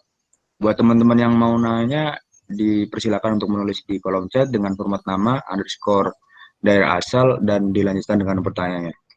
Tapi sayang sekali Kak, kita ada kendala teknis di live streaming YouTube, jadi kita hanya mengambil 3 pertanyaan dari room meeting ini ya Kak. Oke, nggak apa-apa. Oke, atau teman-teman yang mau on mic juga dipersilakan. Kak, izin masuk. Oke, Mas Rizky. Oke. Oke Kak, mau nanya, mungkin Ya, ini gimana? lebih ke pengalaman waktu presentasi sendiri ya Kak. Biasanya kan Oke, waktu baik. presentasi itu kebanyakan itu gini, ada kata AE gitu. Jadi itu tuh kayak Oh, kayak sebuah kata hubung gitu loh Kak, jadinya kayak kebiasaan gitu. hmm. Jadi waktu presentasi kan kalau kebanyakan gitu kan kurang enak juga didengar gitu. Itu gimana ya Ya. Kak? Kayak cara atasinya itu gimana? Terus yang kedua mengenai teknik vokal. Eh balik lagi kayak ke pengalamanku sendiri waktu presentasi di kelas itu paling sering itu tuh apa ya kayak vokalnya itu dari awal ke belakang itu naik terus gitu jadi itu di akhir itu kadang kehabisan suara gitu Kak jadi kayak mau belajar ngontrol cuma kok kayak gak ada perubahan gitu loh kayak Oke, pasti selalu sip. pasti selalu naik gitu gimana cara kita ngontrol turun naik sedang itu gimana Kak terima kasih. Bagaimana Mas Akil? Apakah langsung saya jawab? Boleh langsung dijawab, Kak. Silakan. Oke, jadi pertanyaannya Mas Rizky tadi ada dua, ya jelas sekali ada dua. Yang pertama adalah adanya saat kita mau presentasi, saat kita berpresentasi. Kemudian yang kedua tadi adalah tentang bagaimana melatih vokal kita supaya kita bisa mengatur tinggi rendahnya nada kita saat kita presentasi ataupun saat kita misalnya lagi melakukan berbicara di hadapan orang banyak. Untuk sebenarnya itu wajar saja. Kalau kita kayak KBK tadi ngomong dari tadi sampai sekarang ada O-nya itu sangat wajar. Tapi kan bisa dihitung, bisa cuma dihitung 2 kali ibaratnya. Itu wajar karena saya yakin seorang public speaker yang hebat itu mereka pasti ada O-nya. Tetapi pertanyaannya kalau kita dalam setiap kata bahkan pergantian kalimat jadi itu lucu kan. Nah maka dari itu caranya bagaimana bisa mengatasi agar kita tidak terlalu banyak alias too much untuk memberikan kata aku tadi ketika saat presentasi adalah dengan menahan diri kita untuk tidak mengeluarkan kata ke. Coba pasti bisa. Saya pun dulu sering waktu udah banget tapi ya 6 tahun lalu itu saya sering ngomong ke itu terlalu banyak. Kemudian saya praktekkan ketika saya presentasi itu ketika saya bingung mau ngomong apa, lebih baik saya mikir aja gitu. Lebih baik saya mikir nggak saya karena sebenarnya itu adalah jeda kita untuk berpikir. Kebanyakan orang ngebuat itu jeda kita untuk berpikir. Kayak misalnya, jadi sebenarnya gini teman-teman, nah gitu kan. Nah itu adalah jeda kita sebenarnya untuk berpikir. Jadi lebih baik teman-teman coba untuk apa namanya tahan diri untuk tidak menggunakan itu. Gitu. Jadi kamu alihkan dengan pergerakan badan aja. Misalkan contoh gini ya, kamu presentasi, ya baik teman-teman. Yang kedua adalah self system, di mana self system ini begini, terus lupa nih, misalnya Rizky, ya udah nggak usah jangan pakai tapi kamu pura-pura melihat slide gitu, pura-pura melihat apa gitu. Jadi kamu ini kan dengan gerakan tubuh sehingga orang-orang itu, tapi jangan terlalu tumak juga gitu. Tapi itu bisa kok dilatih, aku Rizky, karena aku sendiri yang ngebuktiin dulu aku too much juga punya, tapi sekarang sudah sangat mendingan. Dan itu manusiawi juga kalau punya cuma beberapa kali. Kemudian yang kedua tadi adalah pertanyaanmu tentang bagaimana mengolah dan mengatur tinggi rendahnya nada saat kita presentasi. Nah, teman-teman, untuk vokal, jujur ya, untuk vokal itu tidak instan mengolahnya. Jadi gini, banyak orang yang bicara bahwa kalau kita mau menjadi seorang public speaker, katanya suaranya harus bagus, katanya harus keren gitu ya. Padahal enggak juga.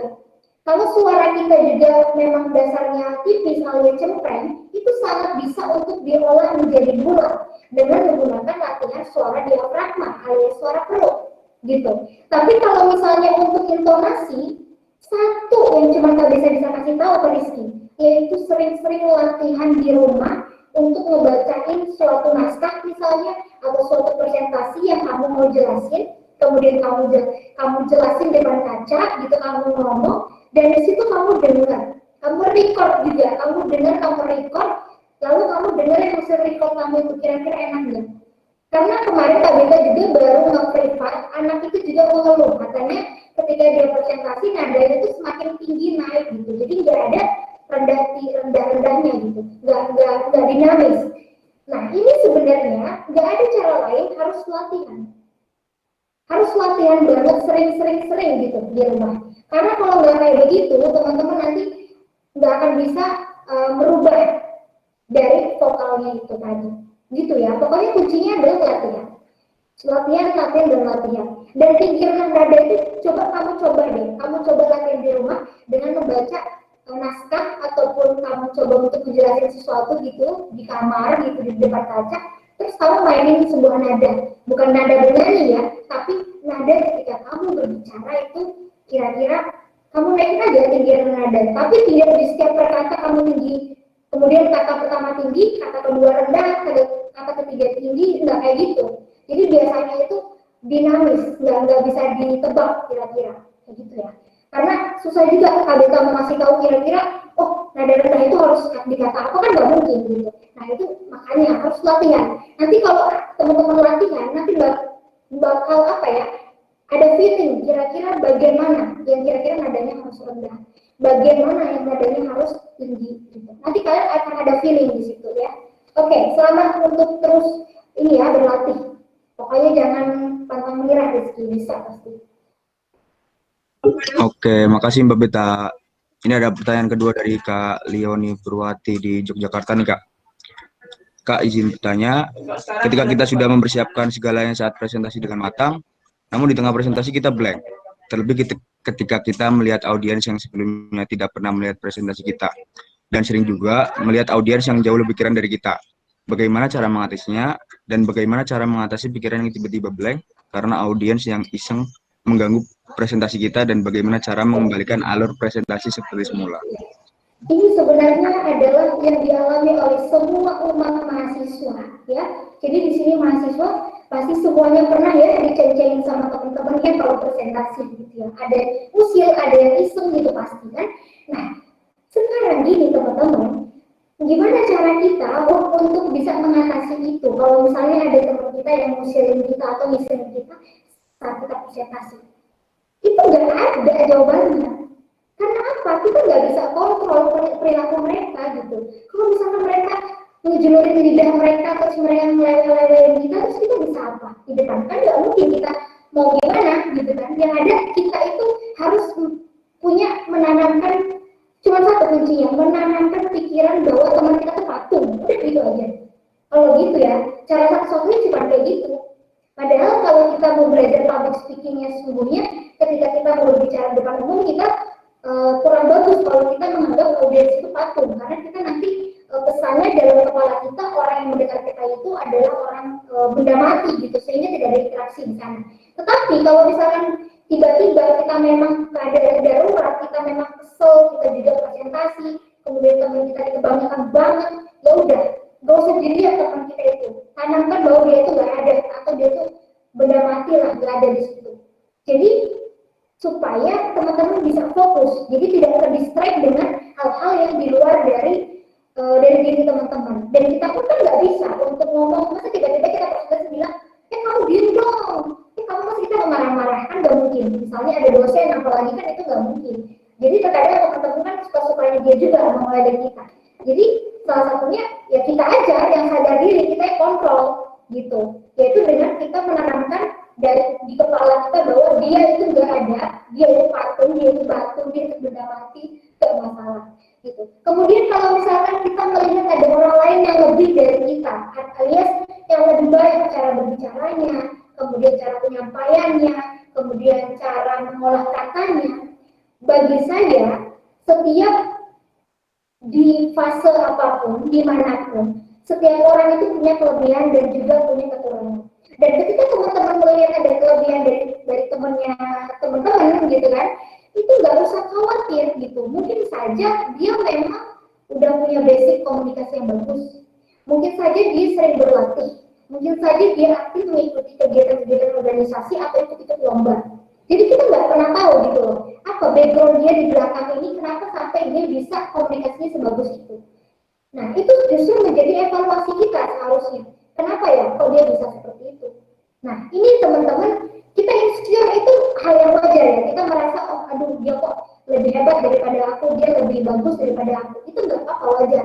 Tapi kalau misalnya teman-teman terlalu fokus dengan hal itu, akhirnya nanti teman-teman itu down sendiri dengan perasaan yang seperti itu, yang akhirnya teman-teman merugikan diri sendiri, gitu loh. Jadi lebih baik ketika teman-teman tahu bahwa teman-teman itu lebih bagus dari teman-teman, ya sudah, teman-teman kencangkan aja di dalam kepala teman-teman, dalam hati bahwa oke, saya mau tampil setelah ini, saya harus bisa, saya akan berusaha memaksimalkan kemampuan saya dengan sepenuh hati saya semaksimal mungkin, dan apapun hasilnya saya pasrah gitu, misalnya gitu. Jadi lebih baik teman-teman mengatur pikiran yang negatif tadi menjadi yang seperti itu. Karena apa?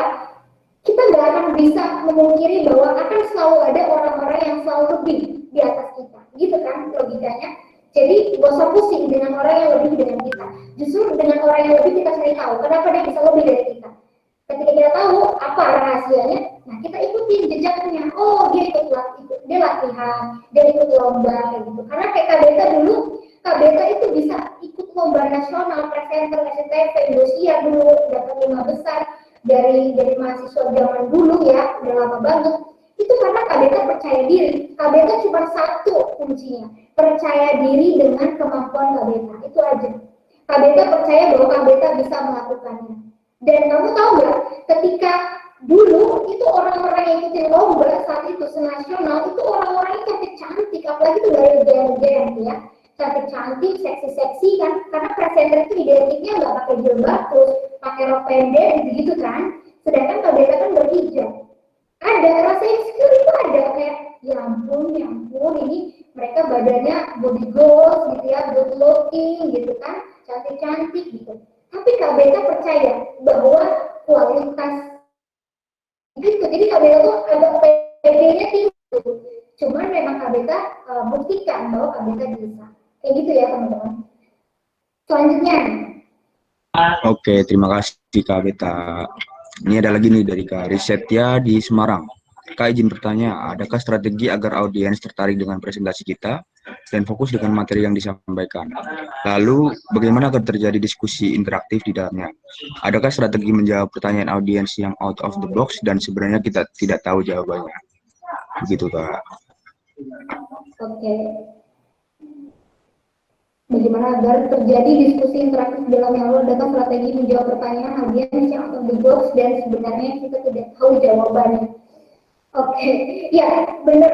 Jadi terkadang kalau ada juga seminar gitu kan, dan kita kan kadang nggak tahu ya, ada audiens yang kita nggak kenal juga sama audiensnya, dan dia mempunyai paradigma atau punya pendapat sendiri tentang sesuatu hal gitu yang ada di benak dia, terus dia tanyain. Bahkan terkadang bisa juga keluar dari topik gitu ya, dia tanyain. Sebenarnya itu sepintar-pintar kita bagaimana kita bisa mengalihkan. Gini, seperti itu. Jadi mengalihkan itu kita itu pelan-pelan.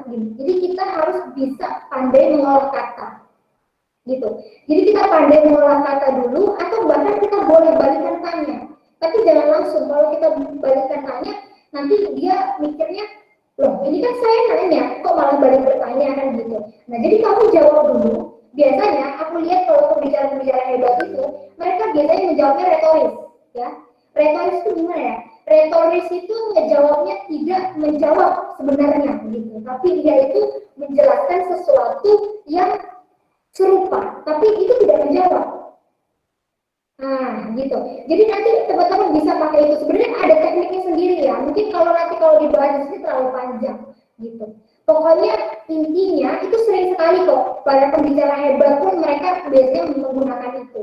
Jadi mereka menjawab, jadi seolah menjawab padahal tidak menjawab. Itu dengan teknik retoris ya, menjawab dengan teknik retoris. Dan setelah kita menjawab dengan teknik retoris itu, lalu nanti teman-teman itu balikkan ke dia. Nah gitu. Jadi seolah-olah kan kita kayak bertanya dia gitu, padahal dia sudah belum menjawab. Gitu. Jadi biarin aja, biar dia bingung, nanti dia sendiri yang bingung. Gitu ya. Jadi teman-teman pokoknya ada tekniknya sih untuk kayak gitu ya. Nanti karena public speaking itu banyak banget macam-macamnya dan banyak juga teknik yang bisa dipelajari. Kalau di sini nggak cukup waktunya. Tadi aja KBK ngejelasin materi cepet-cepetan ya. karena terkendala sinyal juga tadi. Oke. Oke Kak, ini ada satu pertanyaan lagi nih Kak, dari Kak Okta Silviana Saputri di Kendal. Izin bertanya, apakah ada perbedaan intonasi untuk pendengar yang berbeda umur dengan kita Kak? Ya, betul sekali. Nah, ini Kak Beta pernah seminar waktu itu ya di Jogja, public speaking. Ketika Kak Beta ngomong dengan anak-anak yang mungkin kayaknya usianya masih 21, 22, itu Kak Beta euforia. Karena Kak Beta menggambarkan semangat anak muda. Tapi di sebelahnya itu ada bapak-bapak, dia tuh GM, ya, junior manajer gitu loh di sebuah perusahaan waktu itu. Nah, dia tuh udah tua, mungkin sekitar usianya 45, tapi masih gagah gitu. Dan Kak Beta ketika bertanya dengan teman, maksudnya dengan orang yang seusia masih 21, 22, Kak Beta mungkin menunjukkan kayak nada yang begitu semangat gitu ya, ada euforianya gitu. Tapi ketika Kak Beta mau mengajukan pertanyaan atau Kak Beta mau mengajak interaksi dengan bapaknya, itu biasanya Kak Beta lembutkan suaranya. Jadi kayak Kak Beta turunkan tone suaranya, kayak intonasinya Kak Beta turunkan sedikit, tidak terlalu rendah, tapi sedikit. Nah, dan itu kita percantik intonasinya, misalkan gini. Nah, kalau Bapak gimana Pak? Apakah Bapak nah gitu? Jadi gitu. Jadi ada nada, ada tekanan, tapi tekanannya nggak ngegas gitu. Dan ini sebenarnya juga detail ya teman-teman. Kalau mau dipelajari juga sangat detail sekali, sangat detail. Karena Kak Beta kebetulan kalau mengajar siswa-siswa Kak Beta di public speaking course-nya Talking Break itu, siswa-siswa privat Kak Beta sangat menjunjung tinggi untuk teknik vokal. Karena menurut Kak Beta, vokal adalah kunci utama juga untuk kita bisa berbicara dengan orang lain, dan orang lain itu sangat berkesan dengan kita itu ada di vokal gitu. Kalau Kak Beta justru malah tidak terlalu fokus ke penampilan gitu ya.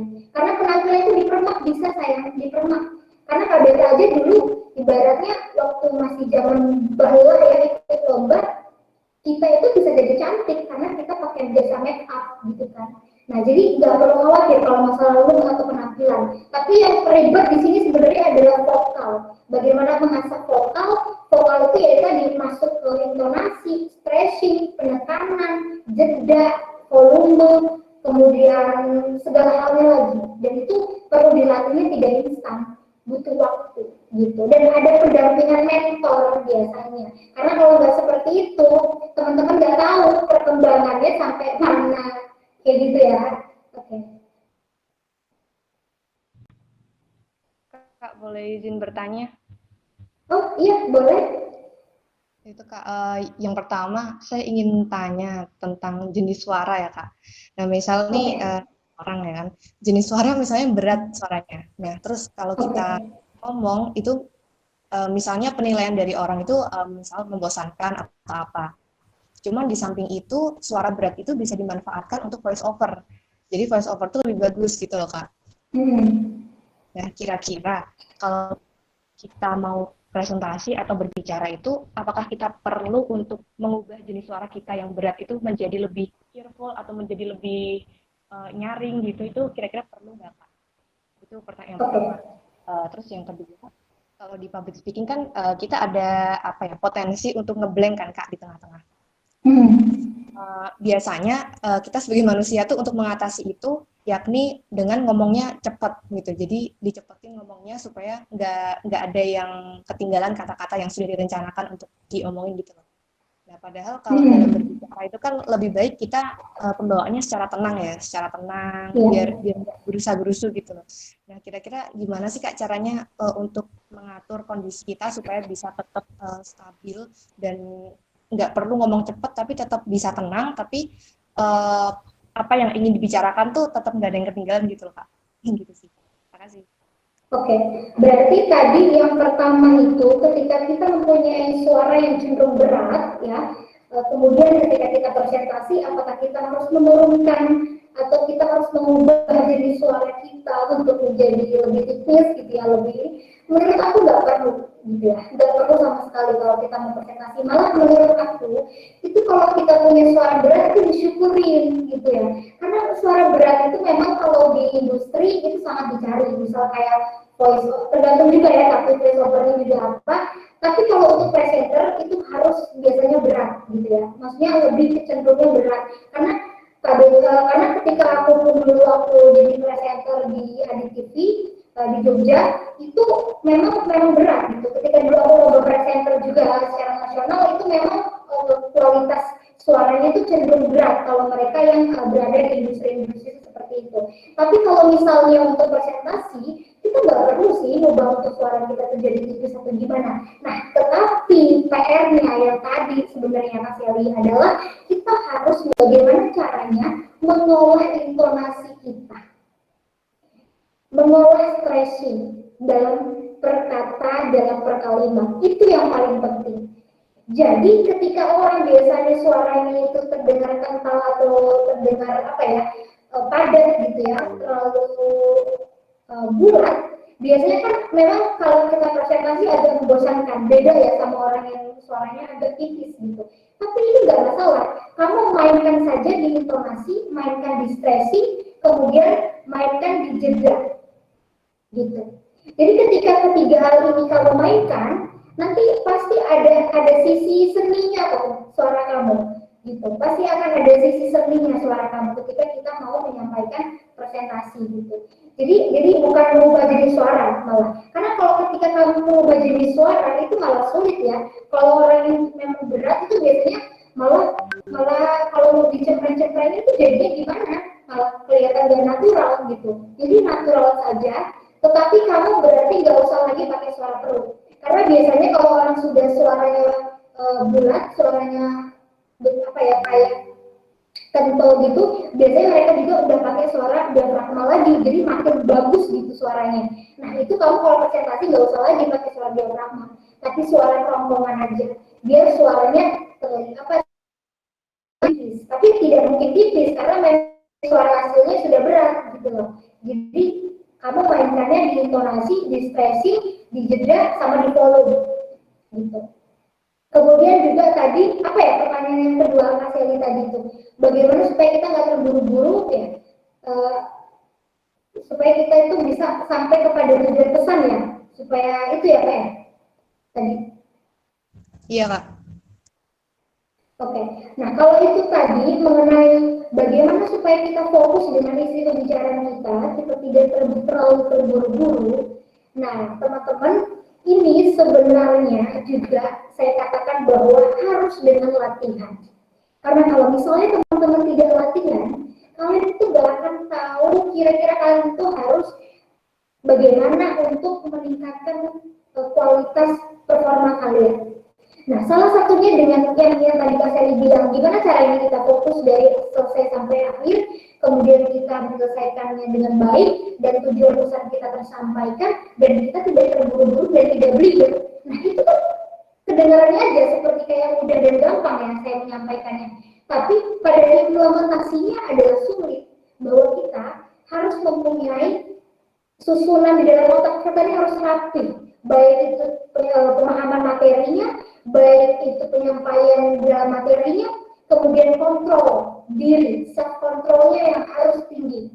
Jadi bagaimana kita menahan ego kita untuk terlalu euforia misalnya, atau misalnya kita terlalu bersemangat sehingga nada kita selalu naik begini sampai merah gitu. Kalau kita lagi ngedit audio di Adobe Premiere biasanya itu suaranya sampai merah gitu, artinya suaranya tinggi banget gitu, melebihi batas. Nah itu yang harus kita kontrol. Jadi kontrol diri dengan pemahaman materi itu yang harus kita kuasai. Ketika itu balance ya, ketika itu sesuai dan seimbang, teman-teman akan merasakan betapa enaknya ketika kalian ngomong tanpa terburu-buru. Gitu. Jadi ngomong itu gak usah seperti kayak dikejar-kejar. Caranya adalah teman-teman sering-sering latihan dan kontrol diri. Tenang, relax gitu ya. Tenang, relax. Jangan seperti kesannya kalian tuh mau cepat-cepat menyelesaikan presentasi ini gitu. Santai saja, nikmati gitu. Kayak dulu aku ketika lomba itu tantangannya adalah aku reportase membawakan sebuah berita di mana aku lihat teman-temanku yang gak lolos itu, mereka ketika reportase menyampaikan pesannya itu buru-buru banget. Jadi kayak orang apa ya, kejar sama apa gitu. Jadi pesannya nggak sampai, ngomongnya beribet, bertele-tele, dan pesannya tidak sampai. Itu yang terjadi. Dan alhamdulillahnya saat itu aku kayaknya sih mungkin karena sering latihan ya, jadi aku terstruktur gitu katanya, terstruktur, sistematis, dan juga aku tenang. Jadi seperti reporter aja ngebawainnya gitu. Dan ketika aku juga dari TV, ketika aku meliput berita, aku menyampaikan sebuah berita di lapangan, juga kita nggak boleh kan terburu-buru kayak gitu. Karena basicnya aku sebenarnya juga orang serius ya, bukan public speaker yang mungkin terlalu banyak humor gitu kan, aku enggak juga. Aku juga sebenarnya basicnya dasarnya adalah serius gitu, karena dulunya memang presenter gitu. Nah, tapi nggak apa-apa ketika kita mau belajar untuk belajar humor, itu kita juga harus sesuaikan kira-kira kita bisa nggak ya untuk bisa menguasai humor ini gitu. Kalau misalnya nggak bisa, ya kita jangan paksa gitu. Tapi kalau kita memang pengen banget untuk bisa, karena kita harus belajar itu, ya kita harus banyak riset. Kita harus banyak riset, banyak latihan di rumah, dan cari tahu kira-kira itu jokes-jokes yang cocok dengan kepribadian kita tuh apa. Makanya yang saya bilang tadi, mengetahui dan memahami konsep diri itu penting dari segala apapun untuk melakukan sesuatu. Kayak gitu ya. Baik, terima kasih Kak Prita. Ya, Oke. sama-sama. Mungkin satu pertanyaan terakhir dari saya, boleh Kak? Boleh. Oh, boleh, oke. Jadi kan kata orang-orang kan memulai sesuatu itu yang paling berat itu adalah langkah pertama ya Kak. Nah, jadi gimana sih dulu mengatasi kegugupan Kakak waktu pertama kali banget berbicara di depan umum tuh Kak? Itu aja pertanyaannya. Oke, Mas Akil. Sebenarnya kalau aku boleh jujur, tadi kan karena kita sudah belajar konsep public speaking kalau dari Kak Beta adalah kejujuran. Nah, kalau Kak Beta boleh jawab dengan kejujuran, bagaimana cara mengatasi Kak Beta dulu dengan gak percaya diri, gugup ataupun kayak insecure gitu ya, itu SMP teman-teman, SMP. Ketika SMP itu, ketika Kak Beta berhasil membasmi rasa gak percaya diri itu, sejak itulah Kak Beta percaya diri sampai detik ini. Dan Kak Beta tuh gak pernah yang namanya ngerasa kayak kalau ikut lomba atau dulu itu banyak beraktivitas kemanapun lah segala macam, Kak Beta sampai jadi presenter dulu, itu nggak pernah yang namanya ada rasa malu dan nggak percaya diri gitu. Artinya nggak punya rasa malu itu bukan berarti kita akhirnya nggak ada orang malu gitu ya, bukan. Tapi artinya Kak Beta percaya dengan kemampuan Kak Beta bahwa Kak Beta yakin setiap orang itu punya kelebihan dan punya kapasitasnya masing-masing.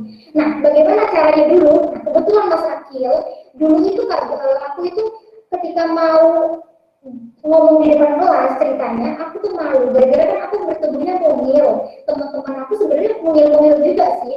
Cuman aku waktu itu kayak nggak percaya diri. Nah, makanya ini, mungkin teman-teman yang sekarang masih belum percaya diri terkadang bingung ya.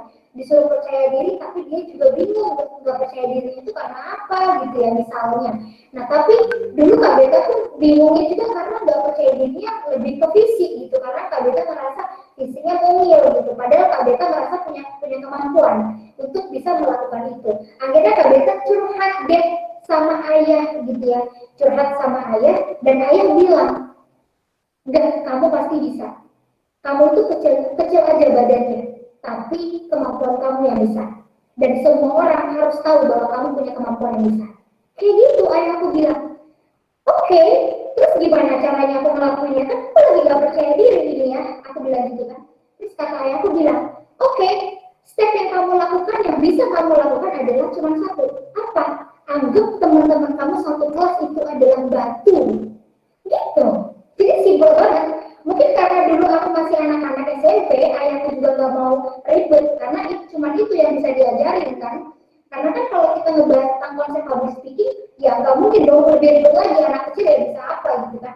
Jadi dia ngambil gampangnya, anggap aja teman kamu satu kelas batu, dan kamu tampil di depan itu seolah-olah kamu dilihat oleh orang-orang yang mendukung kamu, dilihat oleh ayah kamu, dilihat oleh ibu kamu, dan lakukan aja apa yang kamu bisa. Kayak gitu ceritanya. Dan saya praktikkan langsung.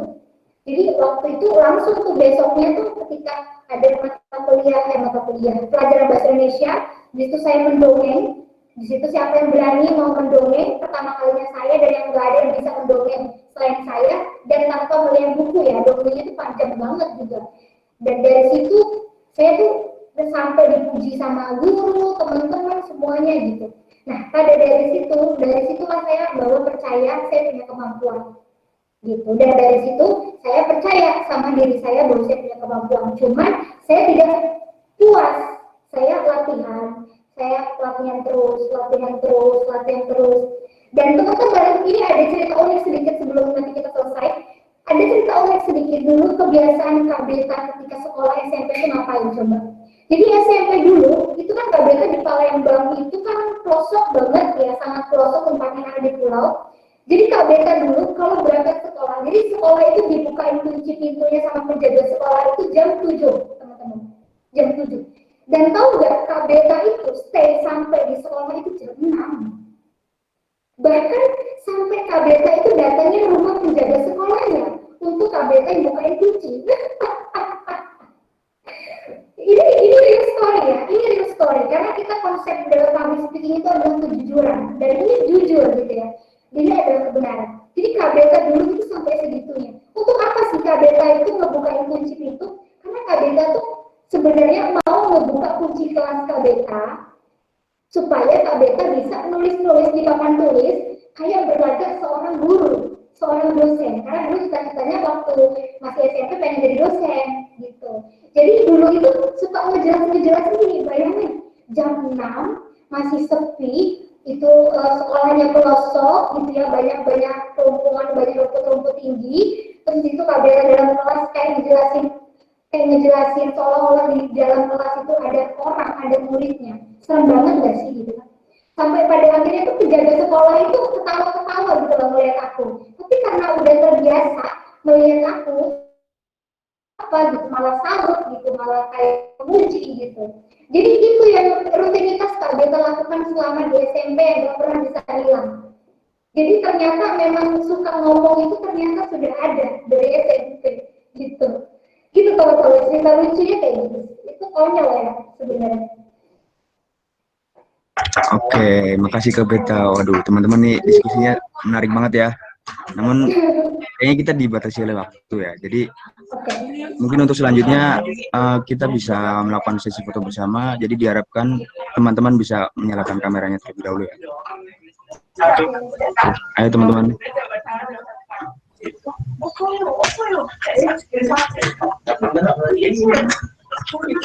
Yuk, yang lain yuk.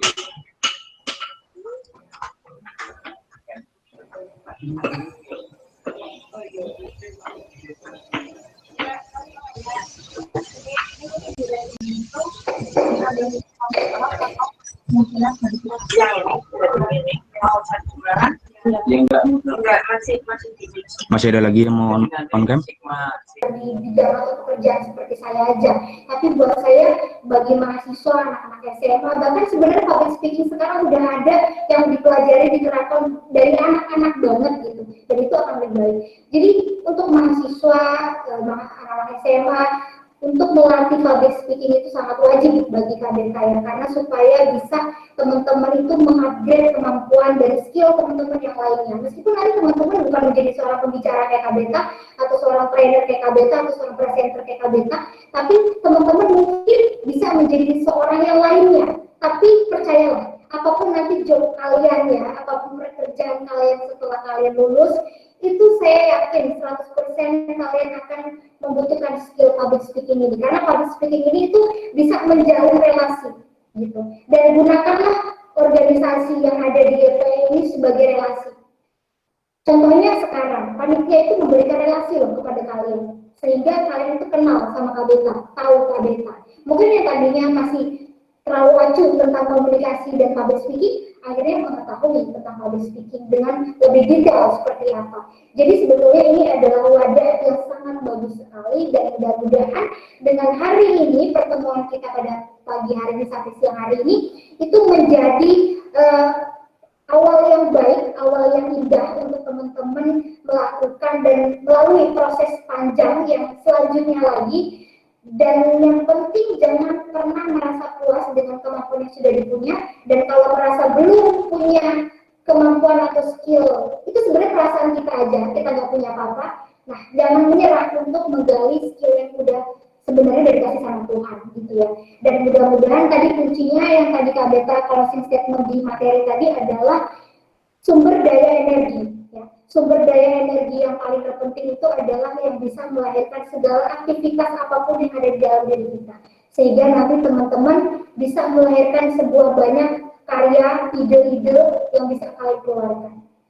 Dan untuk bisa menghasilkan energi itu, kalian harus bisa mendekatkan diri kalian sama diri kalian sendiri untuk memahami konsep diri tadi. Dan membentuk karakter kalian itu dari sekarang, supaya nggak terlambat. Karena ketika kalian terlambat membentuk karakter dan mencari jati diri kalian dan memahami konsep diri kalian, KBT takutnya kalian bisa terbawa dengan pengaruh-pengaruh lingkungan yang di luar sana, yang tentu saja sangat banyak sekali. Dan terkadang begini teman-teman, banyak orang yang menganggap dia itu nggak tahu passionnya apa, bakatnya apa. Itu sebenarnya bukan karena dia nggak tahu, tapi passion atau bakat dia itu tertutup dengan sesuatu yang ada di luar diri dia, alias dia itu terbawa lingkungan, dan dia itu terikut dengan rasa nafsu dia. Oh, ternyata dia melihat temannya bisa ini, dia kepengen ini, temennya kebeli ini, pengen ini, temennya bisa itu, pengennya itu. Padahal Tuhan itu sudah memberikan kalian kemampuan A gitu, kemampuannya B gitu, tapi itu tertutupi dengan sesuatu yang ada di luar diri kalian. Maka dari itu buat KBTA, pembentukan karakter, memahami konsep diri penting untuk pertumbuhan skill kalian, kayak gitu.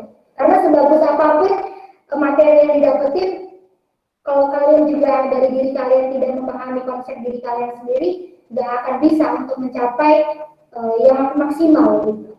Kayak gitu sih. Mudah-mudahan hari ini menjadi pertemuan kita yang terus berkesan buat teman-teman, dan buat aku pribadi. Mohon maaf kalau misalnya tadi ada kendala lagi karena sinyal full ternyata down. Padahal udah ngecek ya sebelumnya nggak down, ternyata tadi down. Ya itulah namanya online, pasti aja ada kendalanya. Karena lagi offline aja kita masih ada kendala. Tiba-tiba lampu mati, listrik mati gitu kan. Apalagi kalau online gitu kan. Jadi mudah-mudahan kita bisa bertemu lagi di lain kesempatan. Thank you semuanya.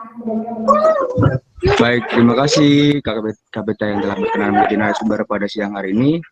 Nah, teman-teman, alhamdulillah rangkaian acara personal development course pada siang hari ini sudah terlaksana dengan baik. Kita sudah mendapat banyak sekali ilmu yang bermanfaat dari Kak Beta.